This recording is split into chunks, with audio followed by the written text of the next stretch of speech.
ಪಾದಪದ್ಮೇ ತಯೋಶ್ರಿತ್ವ ಪ್ರಣಮಾಮಿ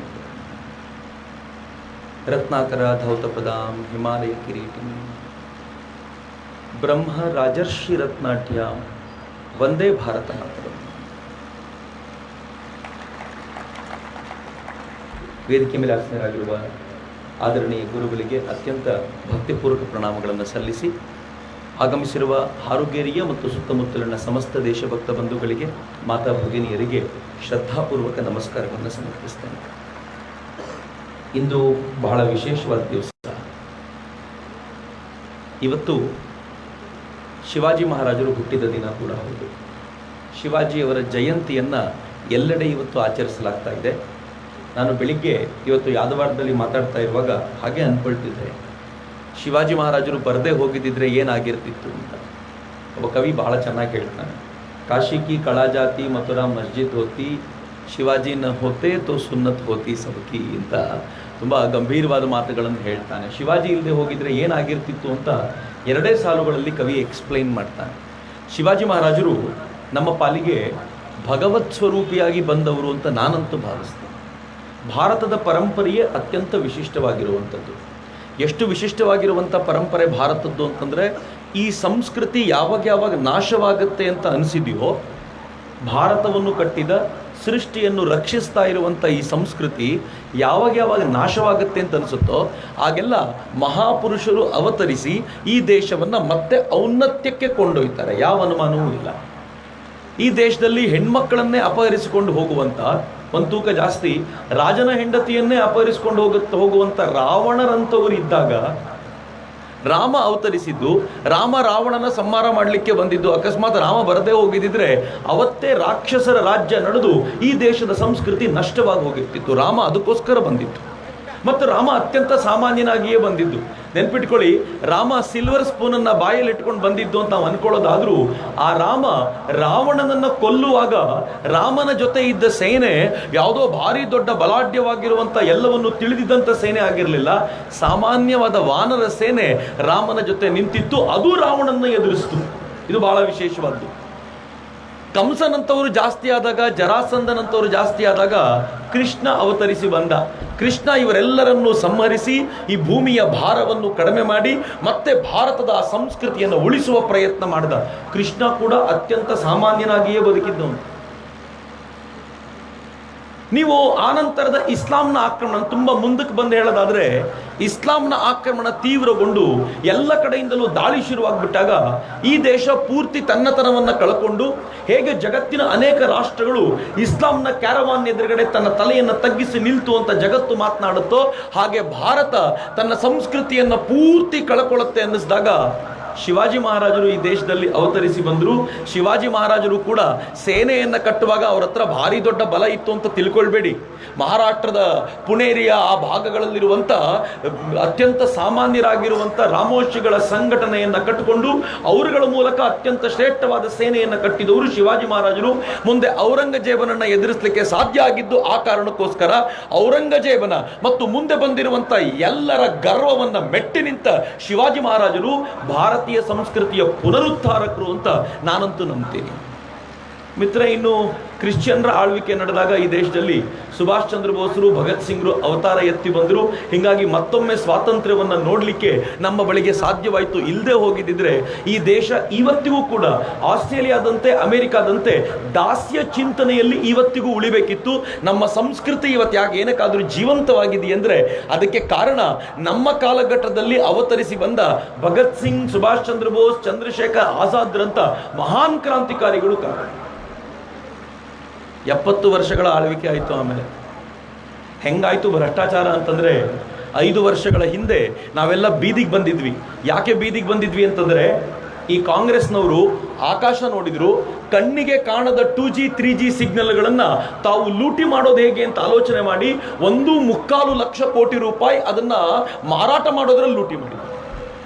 ಕೆಳಗಡೆ ನೋಡಿದ್ರು, real estate ಹಗರಣ ಆಯಿತು. ಆಕಾಶ ಕ್ಲಿಯರ್ ಮಾಡಿದ್ರು, ಭೂಮಿ ಕ್ಲಿಯರ್ ಮಾಡಿದ್ರು. ಇನ್ನೇನಾದರೂ ಸಿಗುತ್ತಾ ಅಂತ ನೋಡಿದರೆ ಭೂಮಿಯ ಒಳಗಡೆ ಕಲ್ಲಿದ್ದಲಿದೆ ಅಂತ ಗೊತ್ತಾಯ್ತು ಅವರಿಗೆ.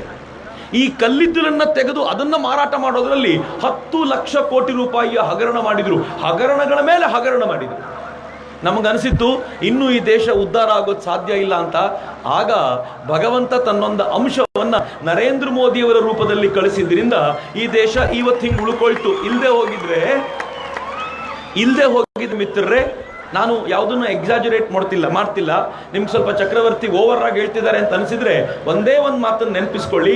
ಕಳೆದ 10 ವರ್ಷಗಳಲ್ಲಿ, ಈ 5 ವರ್ಷಗಳಿಗಿಂತ ಹಿಂದೆ 10 ವರ್ಷಗಳ ಕಾಂಗ್ರೆಸ್ ಸರ್ಕಾರದಲ್ಲಿ ಎಷ್ಟು ಹಗರಣಗಳು ನಡೆದಿದ್ದು ಅಂತಂದ್ರೆ, ಭಾರತ ಅಂತಂದ್ರೆ ಜಗತ್ತಿನ ದೃಷ್ಟಿಯಲ್ಲಿ ಅತ್ಯಂತ ಭ್ರಷ್ಟ ದೇಶ ಅಂತಾಗಿತ್ತು. ಕಳೆದ 5 ವರ್ಷಗಳಲ್ಲಿ ಕಾಂಗ್ರೆಸ್ಸಿಗೆ ನರೇಂದ್ರ ಮೋದಿಯವರ ಮೇಲೆ ಆರೋಪ ಮಾಡಲಿಕ್ಕೆ ಒಂದೇ ಒಂದು ಭ್ರಷ್ಟಾಚಾರದ ಪ್ರಕರಣ ಇಲ್ಲ ಅಂತಂದ್ರೆ ಈ ದೇಶದ ಬದಲಾವಣೆ ಯಾವ ಥರ ಆಗಿದ್ದಿರ್ಬೋದು ಅಂತ ಯೋಚನೆ ಮಾಡಿ. ಅಂತ ಯಾರಾದರೂ ಇಲ್ಲಿ ಕಾಂಗ್ರೆಸ್ನವ್ರು ಇದ್ರೆ ಸುಮ್ಮನೆ ವಾಪಸ್ ಹೋಗಿ ನಿಮ್ಮ ಕಾಂಗ್ರೆಸ್ಸಿಗರು ಏನೇನು ಆರೋಪ ಮಾಡ್ತಿದ್ದಾರೆ ನರೇಂದ್ರ ಮೋದಿಯವರ ಮೇಲೆ ಅಂತ ಒಂದ್ಸಲ ನೋಡಿ. ಮೊದಲನೇದು, ನರೇಂದ್ರ ಮೋದಿಯವರ ಮೇಲೆ ಕಳೆದ 5 ವರ್ಷಗಳಲ್ಲಿ, ಮೊನ್ನೆ ಸಂಸತ್ತು ಮುಕ್ತಾಯಗೊಂಡಿದೆ, ಈ 5 ವರ್ಷಗಳಲ್ಲಿ ಒಂದೇ ಒಂದು ಭ್ರಷ್ಟಾಚಾರದ ಆರೋಪವನ್ನು ಮಾಡಿ ಪ್ರೂಫ್ ಕೊಡ್ಲಿಕ್ಕೆ ಆಗಲಿಲ್ಲ. ಆದ್ರೆ ಆರೋಪ ಮಾಡಿರೋದು ಏನ್ ಗೊತ್ತಾ?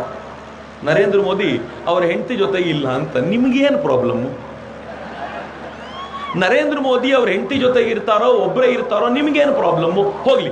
ನರೇಂದ್ರ ಮೋದಿ ಅವ್ರ ಹೆಂಡತಿ ಯಾವತ್ತಾದ್ರೂ ಒಂದು ವೇದಿಕೆ ಮೇಲೆ ಬಂದು ನಮ್ಮ ಯಜಮಾನರು ನನ್ನ ಸರಿಯಾಗಿ ನೋಡ್ಕೊಳ್ಳಲ್ಲ, ನನ್ನ ಜೊತೆ ಇಲ್ಲ ಅಂತ ಕಂಪ್ಲೇಂಟ್ ಮಾಡಿದಿದ್ರೆ ನಿನ್ನ ಮನೆ ನೋಡ್ಕೊಳ್ಲಿಕ್ಕೆ ಆಗಲ್ಲ ಅಂತ ಹೇಳ್ಬೋದಿತ್ತು. ಒಂದು ದಿನ ಆ ತಾಯಿ ಬಂದು ಕಂಪ್ಲೇಂಟ್ ಮಾಡಲಿಲ್ಲ.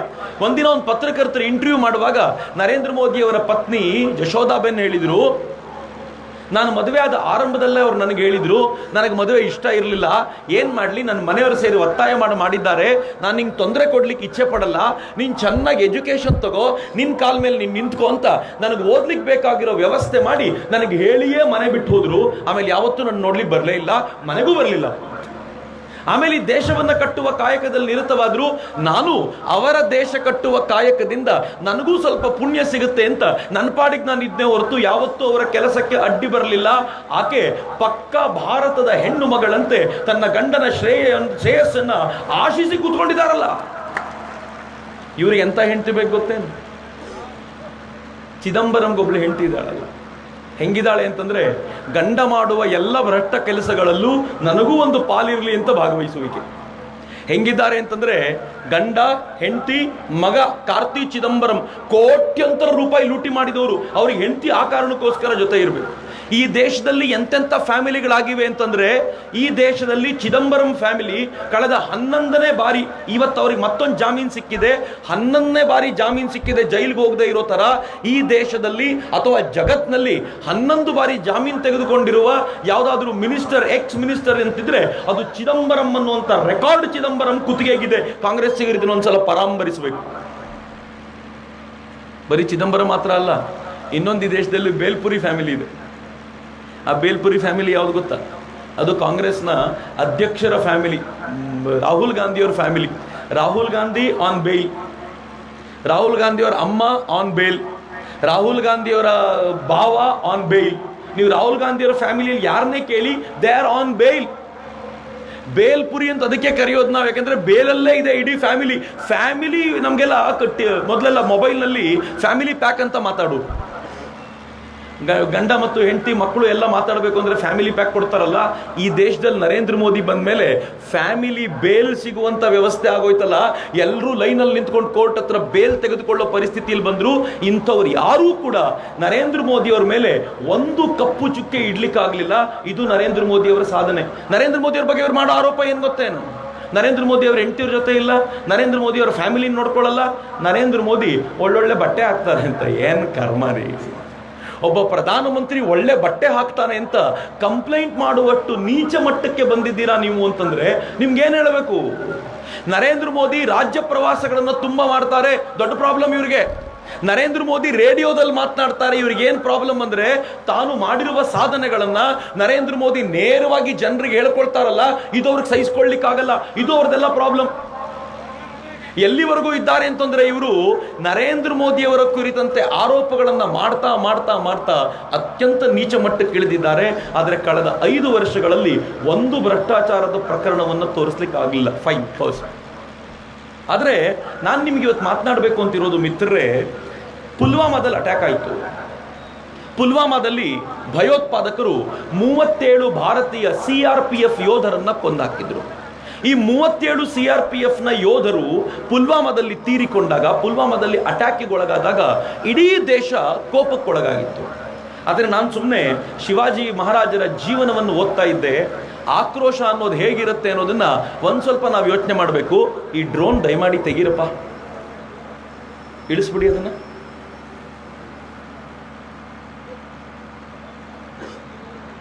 ದಯವಿಟ್ಟು ತರಬೇಡಿ ನನಗೆ. ಪುಲ್ವಾಮಾದಲ್ಲಿ ಅಟ್ಯಾಕ್ ಆದಾಗ ನಾನು ಶಿವಾಜಿ ಮಹಾರಾಜರ ಬದುಕನ್ನು ಓದ್ತಾ ಇದ್ದೆ. ನಮಗೆಲ್ರಿಗೂ ಎಷ್ಟು ಆಕ್ರೋಶ ಇದೆ ಅಂತಂದ್ರೆ, ಹೇಗೆ ಶಿವಾಜಿ ಮಹಾರಾಜರು ಅಧಿಕಾರದಲ್ಲಿದ್ದಾಗ, ಹೇಗೆ ಶಿವಾಜಿ ಮಹಾರಾಜರು ಈ ದೇಶದ ನಾಯಕರಾಗಿದ್ದಾಗ, ಶಿವಾಜಿ ಮಹಾರಾಜರು ಮಹಾರಾಷ್ಟ್ರವನ್ನ ತನ್ನ ಮೂಲಕ ಇಡೀ ದೇಶವನ್ನ ರೂಲ್ ಮಾಡ್ತಾ ಇದ್ದೀವಿ ಅನ್ನುವಂಥ ಪರಿಸ್ಥಿತಿ ಇದ್ದಾಗ ಈ ದೇಶದ ಜನರಿಗೆ ಎಂಥ ಭರವಸೆ ಇತ್ತು ಗೊತ್ತಾ? ಎದುರಾಳಿಗಳನ್ನ ಸದೆಬಡಿದು ಶಿವಾಜಿ ಮಹಾರಾಜರು ಕಾಪಾಡ್ತಾರೆ ಅನ್ನೋ ಭರವಸೆ ಇತ್ತು. ಆ ಹೊತ್ತಿಗೆ ಬಿಜಾಪುರದ ಸುಲ್ತಾನನ ತಾಯಿ, ಬಡಿ ಬೇಗಂ ಅಂತ ಕರೀತಾರೆ ಆಕೆನ, ಬಿಜಾಪುರದ ಸುಲ್ತಾನನ ಆ ತಾಯಿ ಬಡಿ ಬೇಗಂ ಏನ್ ಮಾಡಿದ್ಲು ಅಂತಂದ್ರೆ, ಒಂದು ಅಫ್ಜಲ್ ಖಾನನ್ನ ಕರೆದು ಅಫ್ಜಲ್ ಖಾನ್ಗೆ ರಣವೀಳ್ಯ ಕೊಟ್ಲು. ನೀನು ಹೋಗಿ ಶಿವಾಜಿ ಮಹಾರಾಜರನ್ನ ಸೋಲಿಸಿ ಅವರನ್ನ ಕೊಂದು ಅವರ ತಲೆಯನ್ನು ತೆಗೆದುಕೊಂಡು ಬರಬೇಕು ಅನ್ನುವಂಥ ರಣವೀಳ್ಯ ಕೊಟ್ಲು. ಅಫ್ಜಲ್ ಖಾನ್ ಅಂದ್ರೆ ಬಹಳ ದೈತ್ಯವಾಗಿರುವಂಥವನು. ಎಂಥ ದೈತ್ಯ ಅಫ್ಜಲ್ ಖಾನ್ ಅಂತಂದ್ರೆ, ಶಿವಾಜಿ ಮಹಾರಾಜರನ್ನ ಕೊಂದು ಬರುವಂತ ವಿಶ್ವಾಸ ಇದ್ದಿದ್ರಿಂದ ಅವನು ತಂದೊಂದು ದೊಡ್ಡ ಸೇನೆ ತೆಗೆದುಕೊಂಡು ಹೋದ 10,000 ಜನ. ಈ 10,000 ಜನ ಶಿವಾಜಿಯ ವಿರುದ್ಧ ಹೋರಾಟ ಮಾಡಲಿಕ್ಕೆ ಅಂತ ಹೋದವರು ಥೇಟ್ ಪಾಕಿಸ್ತಾನದ ಭಯೋತ್ಪಾದಕರಂತೇನೆ ಬಂದವರು. ಹೇಗೆ ಬಂದ್ರು ಗೊತ್ತಾ? ಅವರು ಶಿವಾಜಿ ಮಹಾರಾಜರ ಸೇನೆಯನ್ನ ಅಟ್ಯಾಕ್ ಮಾಡಲಿಲ್ಲ, ಶಿವಾಜಿ ಮಹಾರಾಜರ ಜನರ ಮೇಲೆ ಅಟ್ಯಾಕ್ ಮಾಡಿದ್ರು. ಅಲ್ಲಿನ ಹೆಣ್ಣು ಮಕ್ಕಳ ಮೇಲೆ ಅತ್ಯಾಚಾರ ಮಾಡಿದ್ರು, ಅಲ್ಲಿನ ರೈತರನ್ನ ಲೂಟಿ ಮಾಡಿದ್ರು. ಇವೆಲ್ಲ ಆಕ್ರೋಶದಿಂದಾಗಿ ಶಿವಾಜಿ ಮಹಾರಾಜರ ರಕ್ತ ಕುದಿತಾ ಇತ್ತು. ಎಲ್ಲ ಜನ ಅನ್ಕೊಳ್ತಾ ಇದ್ರು, ನಮ್ಮ ರಕ್ಷಣೆ ಮಾಡ್ತಾರೆ ಶಿವಾಜಿ ಮಹಾರಾಜರು ಅಂತ ಅನ್ಕೊಂಡ್ರೆ ಅವ್ರು ಇನ್ನೂ ಬರ್ತಾನೆ ಇಲ್ವಲ್ಲ, ರಕ್ಷಣೆಗೆ ಬರ್ತಾನೆ ಇಲ್ವಲ್ಲ ಅಂತ. ಸೇಮ್ ಇವತ್ತಿನ ದಿನವೇ ಹೇಗೆ ಭಯೋತ್ಪಾದನೆ ಅವತ್ತು ಕಾಡ್ತಾ ಇತ್ತೋ, ಶಿವಾಜಿ ಮಹಾರಾಜರಿಗೆ ಅಫ್ಜಲ್ ಖಾನ್ ಅನ್ನುವ ಒಬ್ಬ ಭಯೋತ್ಪಾದಕ ಇದೇ ರೀತಿ ಕಾಡಿದ್ದ. ಆದರೆ ಜನಕ್ಕೊಂದು ದೂರದ ವಿಶ್ವಾಸ ಇತ್ತು. ಶಿವಾಜಿ ಮಹಾರಾಜರು 4 ದಿನ ಕಾದ್ರು 5ನೇ ದಿನ ಸರಿಯಾದ ಉತ್ತರ ಕೊಡ್ತಾರೆ ಅನ್ನೋ ವಿಶ್ವಾಸ ಹೆಂಗಿತ್ತು ಅಂತಂದ್ರೆ, ಕಾಯ್ಕೊಂಡು ಕೂತಿದ್ರು. ಕೂಚು ಹೊಡೆದಂತ ಅಫ್ಜಲ್ ಖಾನ್ ಶಿವಾಜಿ ಮಹಾರಾಜರು ಕೂತಿದ್ದ ಕೋಟೆಯ ಸುತ್ತಲೂ ತನ್ನ ಒಂದು ಕೂಚನ್ನು ಹಾಕೊಂಡು ಕೂತಿದ್ದ. ಎಷ್ಟು ದಿನ ಆದರೂ ಶಿವಾಜಿ ಮಹಾರಾಜರು ಕೆಳಗೆ ಬರ್ತಿಲ್ಲ, ಇವನ್ ಮೇಲಕ್ಕೆ ಹೋಗ್ತಿಲ್ಲ. ಕೊನೆಗೆ ಶಿವಾಜಿ ಮಹಾರಾಜರು ಒಂದು ಸಂದೇಶ ಕಳಿಸಿದ್ರು. ರಾಜತಾಂತ್ರಿಕತೆ ಹೆಂಗಿರುತ್ತೆ ಲೆಕ್ಕ ಹಾಕೊಳ್ಳಿ. ಶಿವಾಜಿ ಮಹಾರಾಜರು ಒಂದು ಸಂದೇಶ ಕಳಿಸಿ ಹೇಳಿದ್ರು, ನಿನ್ನ ಜೊತೆ ಫೈಟ್ ಮಾಡೋದು ಬಹಳ ಕಷ್ಟ ಕಣಪ್ಪ ನನಗೆ, ನೀನು ಎಂಥ ಸೇನಾನಿ, ಎಂಥ ವೀರ, ಅದಕ್ಕೆ ಒಂದು ಕೆಲಸ ಮಾಡು, ನಾನು ನೀನು ಸಂಧಾನ ಮಾಡ್ಕೊಳ್ಳೋಣ.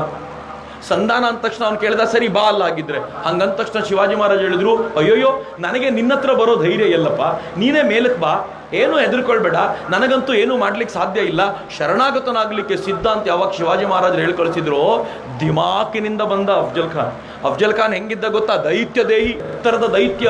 ಆ ಅಫ್ಜಲ್ ಖಾನು ಆ ಗುಡ್ಡವನ್ನು ಹತ್ಕೊಂಡು ಬರಬೇಕಾದ್ರೆ ಒಂದು ಕಂಡೀಷನ್ ಇತ್ತು, ನಿಮ್ಮ ಜೊತೆನೂ ಯಾರು ಸೈನಿಕರು ಬರಬಾರ್ದು, ನಮ್ಮ ಜೊತೆನೂ ಯಾರು ಸೈನಿಕರು ಬರಬಾರ್ದು, ಒಪ್ಪಂದವನ್ನು ನಾವಿಬ್ಬರು ಮಾಡ್ಕೊಳ್ಳೋಣ ಅಂತ.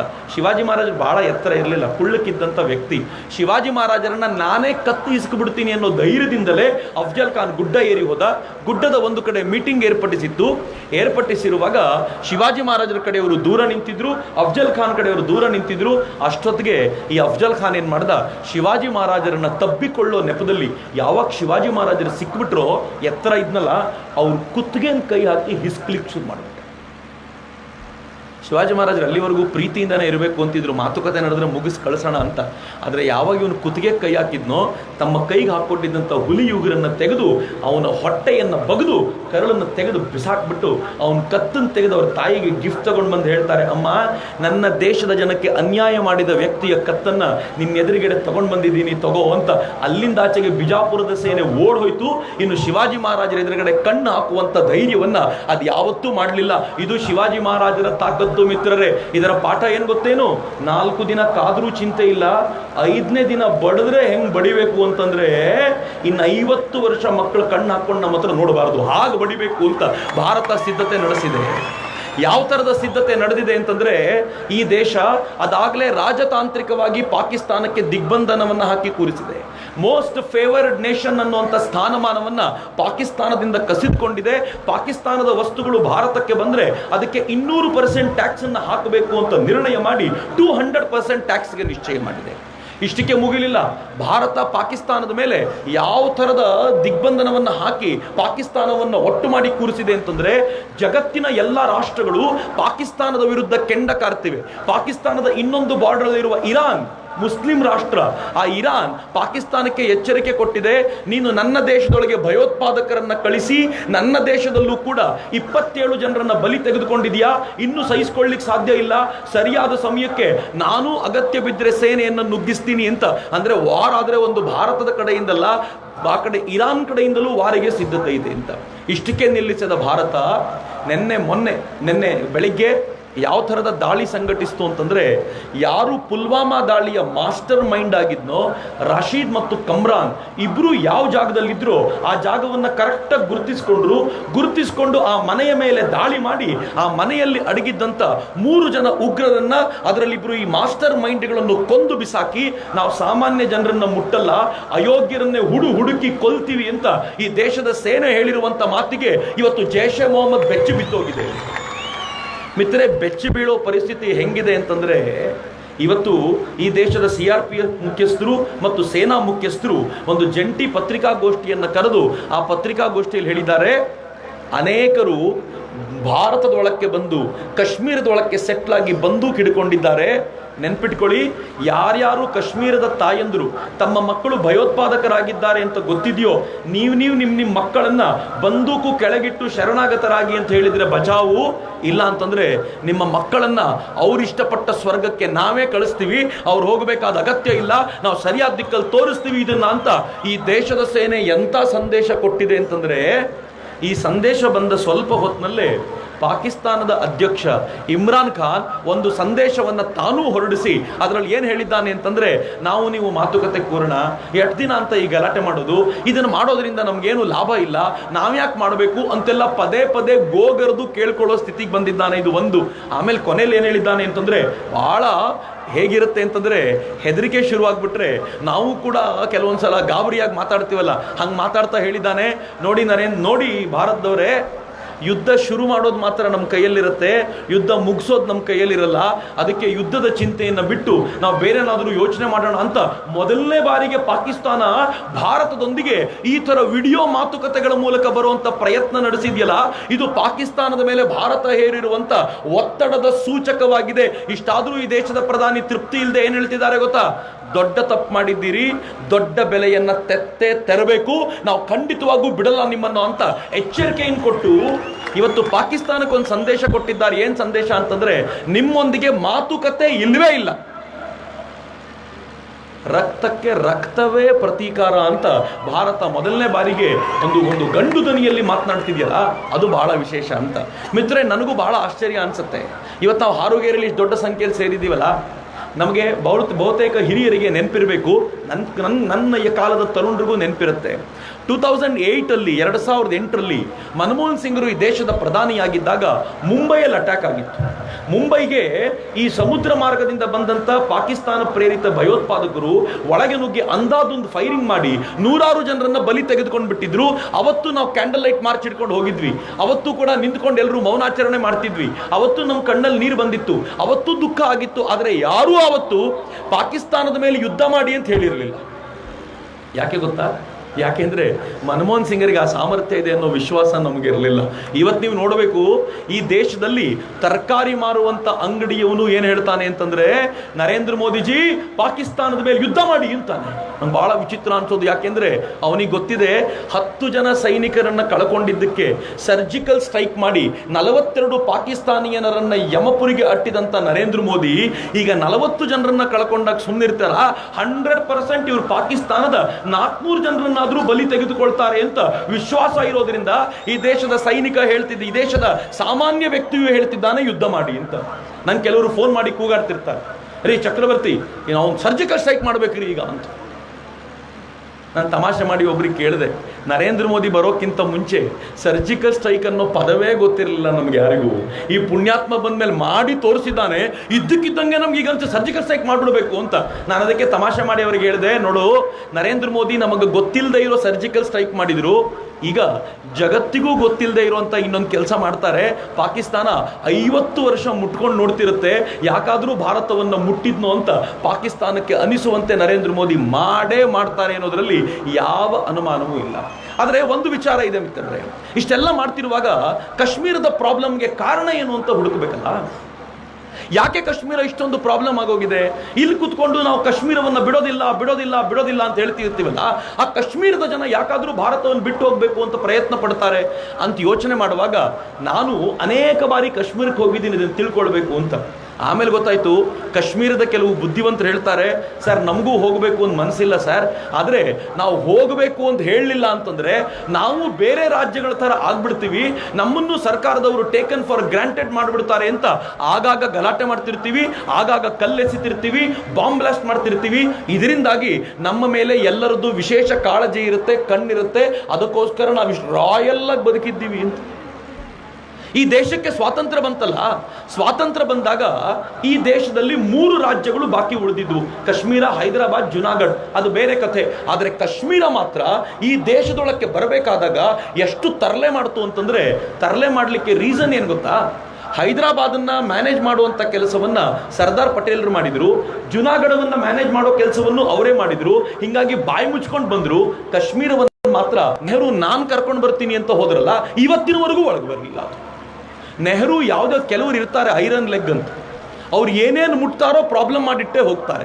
ನೆಹರು ಕಾಶ್ಮೀರದಲ್ಲಿ ಪ್ರಾಬ್ಲಮ್ ಹೇಗೆ ಮಾಡಿದ್ರು ಅಂತಂದ್ರೆ, ಕಾಶ್ಮೀರದ ರಾಜ ಹರಿಸಿಂಗ ನಾನು ಅನ್ಕಂಡೀಷನಲಿ ಭಾರತಕ್ಕೆ ಬರ್ತೀನಿ ಅಂತ ಪತ್ರ ಬರೆದು ಕೊಟ್ಟ. ನೀವು ನನ್ನನ್ನು ಉಳಿಸಿ ಅಂತ, ಯಾಕೆಂದ್ರೆ ಪಾಕಿಸ್ತಾನದವ್ರು ದಾಳಿ ಮಾಡಿದ್ದಾರೆ, ನೀವು ನನ್ನನ್ನು ಉಳಿಸಿ ಅಂತ ಪತ್ರ ಬರೆದು ಕೊಟ್ಟರೆ ಸರ್ದಾರ್ ಪಟೇಲರು ಭಾರತೀಯ ಸೈನ್ಯವನ್ನ ಕೇಳಿಕೊಂಡು ಕಾಶ್ಮೀರದಲ್ಲಿ ಪಾಕಿಸ್ತಾನದ ವಿರುದ್ಧ ದಾಳಿಯನ್ನು ಸಂಘಟಿಸಿ ಕಾಶ್ಮೀರವನ್ನು ರಕ್ಷಿಸಿದ್ರು. ಆದರೆ ನೆಹರು ಸುಮ್ಮನಿರದೆ ಕಾಶ್ಮೀರದ ಪ್ರಾಬ್ಲಮನ್ನು ವಿಶ್ವಸಂಸ್ಥೆಗೆ ತೆಗೆದುಕೊಂಡೋಗಿ ನೀವು ನಮಗೆ ನಿರ್ಣಯ ಕೊಡಬೇಕು ಅಂತ ಕೇಳ್ಕೊಂಡು ಕೂತು. ಯೋಚನೆ ಮಾಡಿ, ನನ್ನ ಜಾಗ ಈ ಗ್ರೌಂಡ್ ನಂದು ಅಂತ ಇಟ್ಕೊಳ್ಳಿ. ಈ ಗ್ರೌಂಡಲ್ಲಿ ಯಾರೋ ಪಕ್ಕದವನು ಬಂದು ಒಂದು ಅರ್ಧ ಎಕರೆ ಕಿತ್ಕೊಂಡು ಹೋಗ್ಬಿಟ್ರೆ, ಅರ್ಧ ಎಕರೆ ನಂದು ಅಂತಂದ್ರೆ ನಾನು ಏನು ಮಾಡ್ಬೋದು ಅಂದರೆ, ಯಾರು ಬಂದಿರ್ತಾನೋ ಅವನಿಗೆ 4 ಬಾರಿಸಿ ಅವನನ್ನು ಆಚೆ ಕಳಿಸಿದ ಮೇಲೆ ನಾನು ಬೇಲಿ ಹಾಕ್ಕೊಂಡು ನಂದು ನೀನು ಬಾಯಿ ಮುಚ್ಕೊಂಡು ಹೋಗು ಅಂತ ಹೇಳಬೇಕು. ಆದರೆ ಭಾರತ ಏನು ಮಾಡ್ತು ಗೊತ್ತಾ? ಅವನನ್ನು ಆಚೆ ಕಳಿಸ್ತು, ಅವನ ಆಚೆ ಹೋದ, ಬಾಯಿ ಮುಚ್ಕೊಂಡು ಬೇಲಿ ಹಾಕ್ಕೊಳ್ಬೇಕಾಗಿದ್ದವ್ರು ನಾವು ಏನು ಮಾಡಿದ್ವಿ ಗೊತ್ತಾ? ನೋಡಿ ನಾನು ಅವನಿನ್ನು ಆಚೆ ಕಳಿಸಿದ್ದೀನಿ, ಆದರೆ ನೀವೊಂದು ಮಾತು ಹೇಳಿ, ನನಗೆ ಸೇರುತ್ತೋ ಅವನಿಗೆ ಸೇರುತ್ತೋ ಅಂತ ನೀವು ಹೇಳಿ ಅಂತ ಕೋರ್ಟಿಗೆ ಹೋದರೆ ಎಷ್ಟು ಪ್ರಾಬ್ಲಮ್ ಆಗುತ್ತೋ, ಈ ದೇಶ ಅದೇ ಥರ ಹೋಗಿ ವಿಶ್ವಸಂಸ್ಥೆಗೆ ಹೋಗಿ ಕೂತ್ಕೊತು. ವಿಶ್ವಸಂಸ್ಥೆ ಹೇಳ್ತು, ಪಾಕಿಸ್ತಾನದ ಯಾವ್ಯಾವ ಭಾಗವನ್ನು ನೀವು ಗೆದ್ದಿದ್ದೀರೋ ನೀವು ಬಿಟ್ಕೊಡಿ, ಭಾರತದ ಯಾವ್ಯಾವ ಭಾಗವನ್ನು ಪಾಕಿಸ್ತಾನದವ್ರು ಬಿಟ್ಕೊಟ್ಟಿದ್ದೀರೋ ಅವ್ರು ಬಿಟ್ಕೊಡಿ, ಗೆದ್ಕೊಂಡಿರೋದನ್ನು ಅವ್ರು ಬಿಟ್ಕೊಡಿ. ಇಬ್ಬರು ಬಿಟ್ಕೊಟ್ಟು ದೂರ ಹೋದ್ಮೇಲೆ ನಾನು ಮಧ್ಯ ಬಂದು ನಿಂತ್ಕೊಂಡು ಯಾರಿಗೆ ಯಾವ ಜಾಗ ಸೇರುತ್ತೋ ಅಂತ ಜನಮತ ಗಣನೆ ಮಾಡ್ತೀನಿ, ಎಲೆಕ್ಷನ್ ಮಾಡಿ ನಿರ್ಧಾರ ಮಾಡ್ತೀನಿ ಅಂತಂದ್ರು. ಭಾರತದ ಸೈನಿಕರು ನಿಯತ್ತಾಗಿ ಗೆದ್ದಿರುವ ಜಾಗವನ್ನೆಲ್ಲ ವಾಪಸ್ ಬಿಟ್ಟು ಬಂದರೆ ಪಾಕಿಸ್ತಾನದ ಸೈನಿಕರು ವಾಪಸ್ ಹೋಗಲೇ ಇಲ್ಲ. ಭಾರತವು ಹೇಳ್ತು, ನೀವು ವಾಪಸ್ ಹೋಗೋವರೆಗೂ ನಾವು ಎಲೆಕ್ಷನ್ ಮಾಡಲ್ಲ, ಜನ ಮತಗಣನೆ ಮಾಡಲ್ಲ, ಕಾಶ್ಮೀರ ನಮಗೆ ಸೇರಿದ್ದು ಅಂತ ನಮ್ಮ ಪೋರ್ಷನ್ ಉಳಿಸ್ಕೊಂಡ್ವಿ. ನಮ್ಮ ಪೋರ್ಷನ್ನಲ್ಲಿ ಗೆದ್ದಿದ್ದ ಭಾಗವನ್ನು ಪಾಕಿಸ್ತಾನ ತಂದು ಅಂತ ಹೇಳ್ಕೊಂಡು ಇವತ್ತಿನವರೆಗೂ ಉಳಿಸ್ಕೊಂಡಿದೆ. ಭಾಳ ಜನರಿಗೆ ಗೊತ್ತಿಲ್ಲ ಇದು. ನಮ್ಮ ಮಕ್ಕಳಿಗೆ ಹೈಸ್ಕೂಲ್ ಮೇಸ್ಟ್ರು ಚಿತ್ರ ಬಿಡಿಸ್ತಾರೆ, ಭಾರತ ಅಂದ ತಕ್ಷಣ ಕಾಶ್ಮೀರ ಚಂದಕ್ಕೆ. ಹಂಗಿಲ್ಲ. ಕಾಶ್ಮೀರದ 3/1 ಭಾಗವನ್ನು ಪಾಕಿಸ್ತಾನ ಅವತ್ತೇ ಕಿತ್ಕೊಂಡಿದೆ. ಮತ್ತು ಅದಕ್ಕೆ ಮುದ್ರೆ ಒತ್ತಿದ್ದು ಈ ದೇಶದ ಮೊದಲ ಪ್ರಧಾನಿ, ಕಾಂಗ್ರೆಸ್ಸಿನ ಅಭ್ಯರ್ಥಿಯಾಗಿದ್ದಂಥ ಜವಾಹರ್ಲಾಲ್ ನೆಹರು. ಇವತ್ತು ಮಾತಾಡ್ತಾರೆ ಕಾಂಗ್ರೆಸ್ ಇವರು ಸಿಕ್ಕಾಪಟ್ಟೆ ಬಂದು. ಒಂದ್ಸಲ ಈ ಪ್ರಶ್ನೆಗೆ ಉತ್ತರ ಕೇಳಿ, ಯಾಕಪ್ಪ ನಿಮ್ಮ ನೆಹರು ಹಿಂಗೆ ಮಾಡಿದ್ರು ಅಂದರೆ ಉತ್ತರ ಗೊತ್ತಿಲ್ಲ ಅವರಿಗೆ, ಈ ಕಥೆಗಳೇ ಗೊತ್ತಿಲ್ಲ ಅವರಿಗೆ. ಇಲ್ಲಿಗೆ ಸುಮ್ಮನಾಗಲಿಲ್ಲ. ಆಗಿದ್ದಂಥ ಶೇಖ್ ಅಬ್ದುಲ್ಲಾ ಕೇಳಿಕೊಂಡ, ರಾಜ ಹರಿಸಿಂಗರು ಭಾರತಕ್ಕೆ ಬಂದ ನಂತರ ನೆಹರೂರ ಆಪ್ತ ಮಿತ್ರ ಆಗಿದ್ದಂಥ ಶೇಖ್ ಅಬ್ದುಲ್ಲಾನನ್ನ ಅಲ್ಲಿನ ಪ್ರಮುಖ ಜವಾಬ್ದಾರಿ ಕೊಡಬೇಕು ಅಂತ ನಿಶ್ಚಯ ಮಾಡಿದ ನೆಹರು ಶೇಖ್ ಅಬ್ದುಲ್ಲಾನ್ಗೆ ಜವಾಬ್ದಾರಿ ಕೊಟ್ಟರೆ, ಶೇಖ್ ಅಬ್ದುಲ್ಲಾ ಹೇಳಿದ, ನಾವು ಕಾಶ್ಮೀರ ಬೇರೆಲ್ಲ ರಾಜ್ಯಗಳಿಗಿಂತ ಭಿನ್ನ, ನಾವು ನಿಮ್ಮ ಹತ್ರ ಬಂದಿರೋದು ನಾವು ಬಂದಿರೋದು ನಿಮ್ಮ ಪುಣ್ಯ, ಹಿಂಗಾಗಿ ನಮಗೊಂದು ವಿಶೇಷ ಸವಲತ್ತನ್ನು ಕೊಡಬೇಕು ಅಂತ ಕೇಳಿಕೊಂಡ. ಎಷ್ಟು ಚೆನ್ನಾಗಿದೆ ನೋಡಿ, ಹಿಸ್ಟ್ರಿ ಗೊತ್ತಿರಬೇಕು ಅನ್ನೋ ಕಾರಣಕ್ಕೆ ಹೇಳ್ತೀನಿ. ವಿಶೇಷ ಸವಲತ್ತು ನಮ್ಗೆ ಕೊಡಿ ಅಂತ ಕೇಳಿಕೊಂಡ. ಅದನ್ನು ಸಂವಿಧಾನದಲ್ಲಿ ಆರ್ಟಿಕಲ್ 370 ಆಗಿ ಸೇರಿಸಿದರು. ಮಿತ್ರ, ನಮ್ಮಲ್ಲಿ ಬಹುತೇಕ ಜನರಿಗೆ ಗೊತ್ತಿಲ್ಲ, ಇವತ್ತು ನೀವು ಇಲ್ಲಿಂದ ಆಂಧ್ರಕ್ಕೆ ಹೋಗಬೇಕು ಅಂದರೆ ಯಾರನ್ನೂ ಕೇಳಬೇಕು ಅಂತಿಲ್ಲ. ಇಲ್ಲಿಂದ ತಮಿಳ್ನಾಡಿಗೆ ಹೋಗಬೇಕು ಅಂದರೆ ಯಾರನ್ನೂ ಕೇಳಬೇಕು ಅಂತಿಲ್ಲ. ಆದರೆ ನೀವೇನಾದರೂ ಕಾಶ್ಮೀರಕ್ಕೆ ಹೋಗಬೇಕು ಅಂದರೆ ವಿಶೇಷವಾದ ಪರ್ಮಿಷನ್ ನಿಮಗೆ ಬೇಕು, ನಮ್ಮದೇ ರಾಜ್ಯ ಆದರೂ. 1965ರವರೆಗೂ ಕಾಶ್ಮೀರದ ಜಮ್ಮು ಮತ್ತು ಕಾಶ್ಮೀರದ ಮುಖ್ಯಮಂತ್ರಿಯನ್ನ ಮುಖ್ಯಮಂತ್ರಿ ಅಂತ ಕರೀತಿರ್ಲಿಲ್ಲ, ಪ್ರಧಾನಮಂತ್ರಿ ಅಂತ ಕರೀತಿದ್ರು. 1965ರವರೆಗೂ ಜಮ್ಮು ಕಾಶ್ಮೀರದ ರಾಜ್ಯಪಾಲನನ್ನ ಬರೀ ರಾಜ್ಯಪಾಲ ಅಂತ ಕರೀದೆ ಅವರು ವಿಶೇಷವಾದ ಹೆಸರಿನಿಂದ ಗೌರವ ಕೊಡ್ತಾ ಇದ್ರು. ಜಮ್ಮು ಕಾಶ್ಮೀರಕ್ಕೆ ಅವರು ತಿರಂಗ ಗೌರವಿಸಬೇಕು ಅಂತಿಲ್ಲ, ತಿರಂಗ ಜೊತೆಗೆ ಅವರದ್ದೇ ಪ್ರತ್ಯೇಕವಾದ ಒಂದು ಧ್ವಜವನ್ನು ಇಟ್ಕೊಂಡು ಆ ಧ್ವಜವನ್ನು ಗೌರವಿಸಬಹುದು. ಜಮ್ಮು ಕಾಶ್ಮೀರದಲ್ಲಿ ಇಡೀ ದೇಶದಲ್ಲಿ ಅನ್ವಯವಾಗುವಂತ ಯಾವ ಕಾನೂನುಗಳು ಅನ್ವಯವಾಗಬೇಕು ಅಂತಿಲ್ಲ.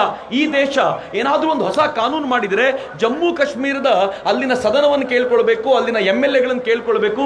ಈ ಕಾನೂನು ನಿಮ್ಗೆ ಒಪ್ಪಿಗೆ ಇದ್ರೆ ನೀವು ಒಪ್ಕೊಳ್ರಪ್ಪ ಅಂತ ಹೇಳಬೇಕು. ಅವ್ರು ಒಪ್ಕೊಂಡ್ರೆ ಮಾತ್ರ ಕಾನೂನು ಲಾಗು ಆಗುತ್ತೆ. ಯಾರಾದರೂ ಹಾರುಗೇರಿಯವರು ಸ್ವಲ್ಪ ದುಡ್ಡಿಟ್ಕೊಂಡು ನಾನು ಜಮ್ಮು ಕಾಶ್ಮೀರದಲ್ಲಿ ಕರ್ನಾಟಕದ ದೇಶದ ಅತ್ಯಂತ ಶಿರೋಭಾಗವಾಗಿರುವ ಜಮ್ಮು ಕಾಶ್ಮೀರದಲ್ಲಿ ಜಾಗ ತಗೋಬೇಕು ಅಂತ ನೀವು ಹೋದರೆ ನಿಮಗೆ ಜಾಗ ತೆಗೆದುಕೊಳ್ಳೋ ಅವಕಾಶ ಇಲ್ಲ. ಯಾಕೆಂದರೆ ಅಕಾರ್ಡಿಂಗ್ ಟು 370 ರೂಲ್ ಪ್ರಕಾರ ಜಮ್ಮು ಕಾಶ್ಮೀರದಲ್ಲಿ ನೀವು ಜಾಗ ತೆಗೆದುಕೊಳ್ಳುವಂತಿಲ್ಲ ಹೊರಗಿನವರು. ಆದರೆ ಜಮ್ಮು ಕಾಶ್ಮೀರದವರು ಈ ದೇಶದ ಯಾವ ಭಾಗಕ್ಕೆ ಬೇಕಿದ್ರೂ ಬಂದು ಜಾಗ ತೆಗೆದುಕೋಬಹುದು. ಜಮ್ಮು ಕಾಶ್ಮೀರದ ಹುಡುಗಿಯನ್ನ ದೇಶದ ಇತರ ಭಾಗದ ಜನ ಮದುವೆಯಾಗುವಂತಿಲ್ಲ. ಅಕಸ್ಮಾತ್ ಇತರ ಭಾಗದ ಜನ ಮದುವೆಯಾದರೆ ಅವರಿಗೆ ಜಮ್ಮು ಕಾಶ್ಮೀರದ ಆಸ್ತಿಯಲ್ಲಿ ಪಾಲಿಲ್ಲ. ಜಮ್ಮು ಕಾಶ್ಮೀರದ ಹುಡುಗ ಈ ದೇಶದ ಯಾವ ಹುಡುಗಿನ ಬೇಕಿದ್ರೂ ಮದುವೆ ಆಗ್ಬಹುದು, ಅವರಿಗೆ ಆ ಭಾಗದ ಆಸ್ತಿಯಲ್ಲಿ ಪಾಲಿದೆ. ನಾನು ಹೇಳಿದ ಅರ್ಥ ಆಗ್ತಿದೆ ನಿಮಗೆ? ಈ ದೇಶ ಡಿಫೆನ್ಸ್ನಲ್ಲಿ ಮತ್ತು ಫಾರಿನ್ ಅಫೇರ್ಸ್ನಲ್ಲಿ ಮಾತ್ರ ಒಂದಷ್ಟು ಕಾನೂನುಗಳನ್ನು ಈಕ್ವಲ್ ಆಗಿ ಇಟ್ಕೊಂಡಿದೆ ಬಿಟ್ಟರೆ 370 ಆರ್ಟಿಕಲ್ನ ಪ್ರಕಾರ ಜಮ್ಮು ಮತ್ತು ಕಾಶ್ಮೀರ ಪ್ರತ್ಯೇಕವಾದ ರಾಷ್ಟ್ರ ಹೆಂಗಿದೆಯೋ ಹಾಗೆ ನೋಡ್ಕೊಂಡು ಬರಲಿಕ್ಕೆ ಬೇಕಾಗಿರುವಂಥ ಎಲ್ಲ ಡ್ರಾಫ್ಟನ್ನು ಮಾಡಿದ್ದು ಜವಾಹರ್ಲಾಲ್ ನೆಹರು ಮತ್ತು ಶೇಖ್ ಅಬ್ದುಲ್ಲಾ. ಒಂದು ಗಂಭೀರವಾದ ಮಾತನ್ನು ಹೇಳ್ತೀನಿ, ಯಾವನಾದರೂ ಕಾಂಗ್ರೆಸ್ನವ್ರು ಮಾತಾಡಿದ್ರೆ ಈ ಪ್ರಶ್ನೆಯನ್ನು ಕೇಳಿ ಮಿತ್ರರೇ.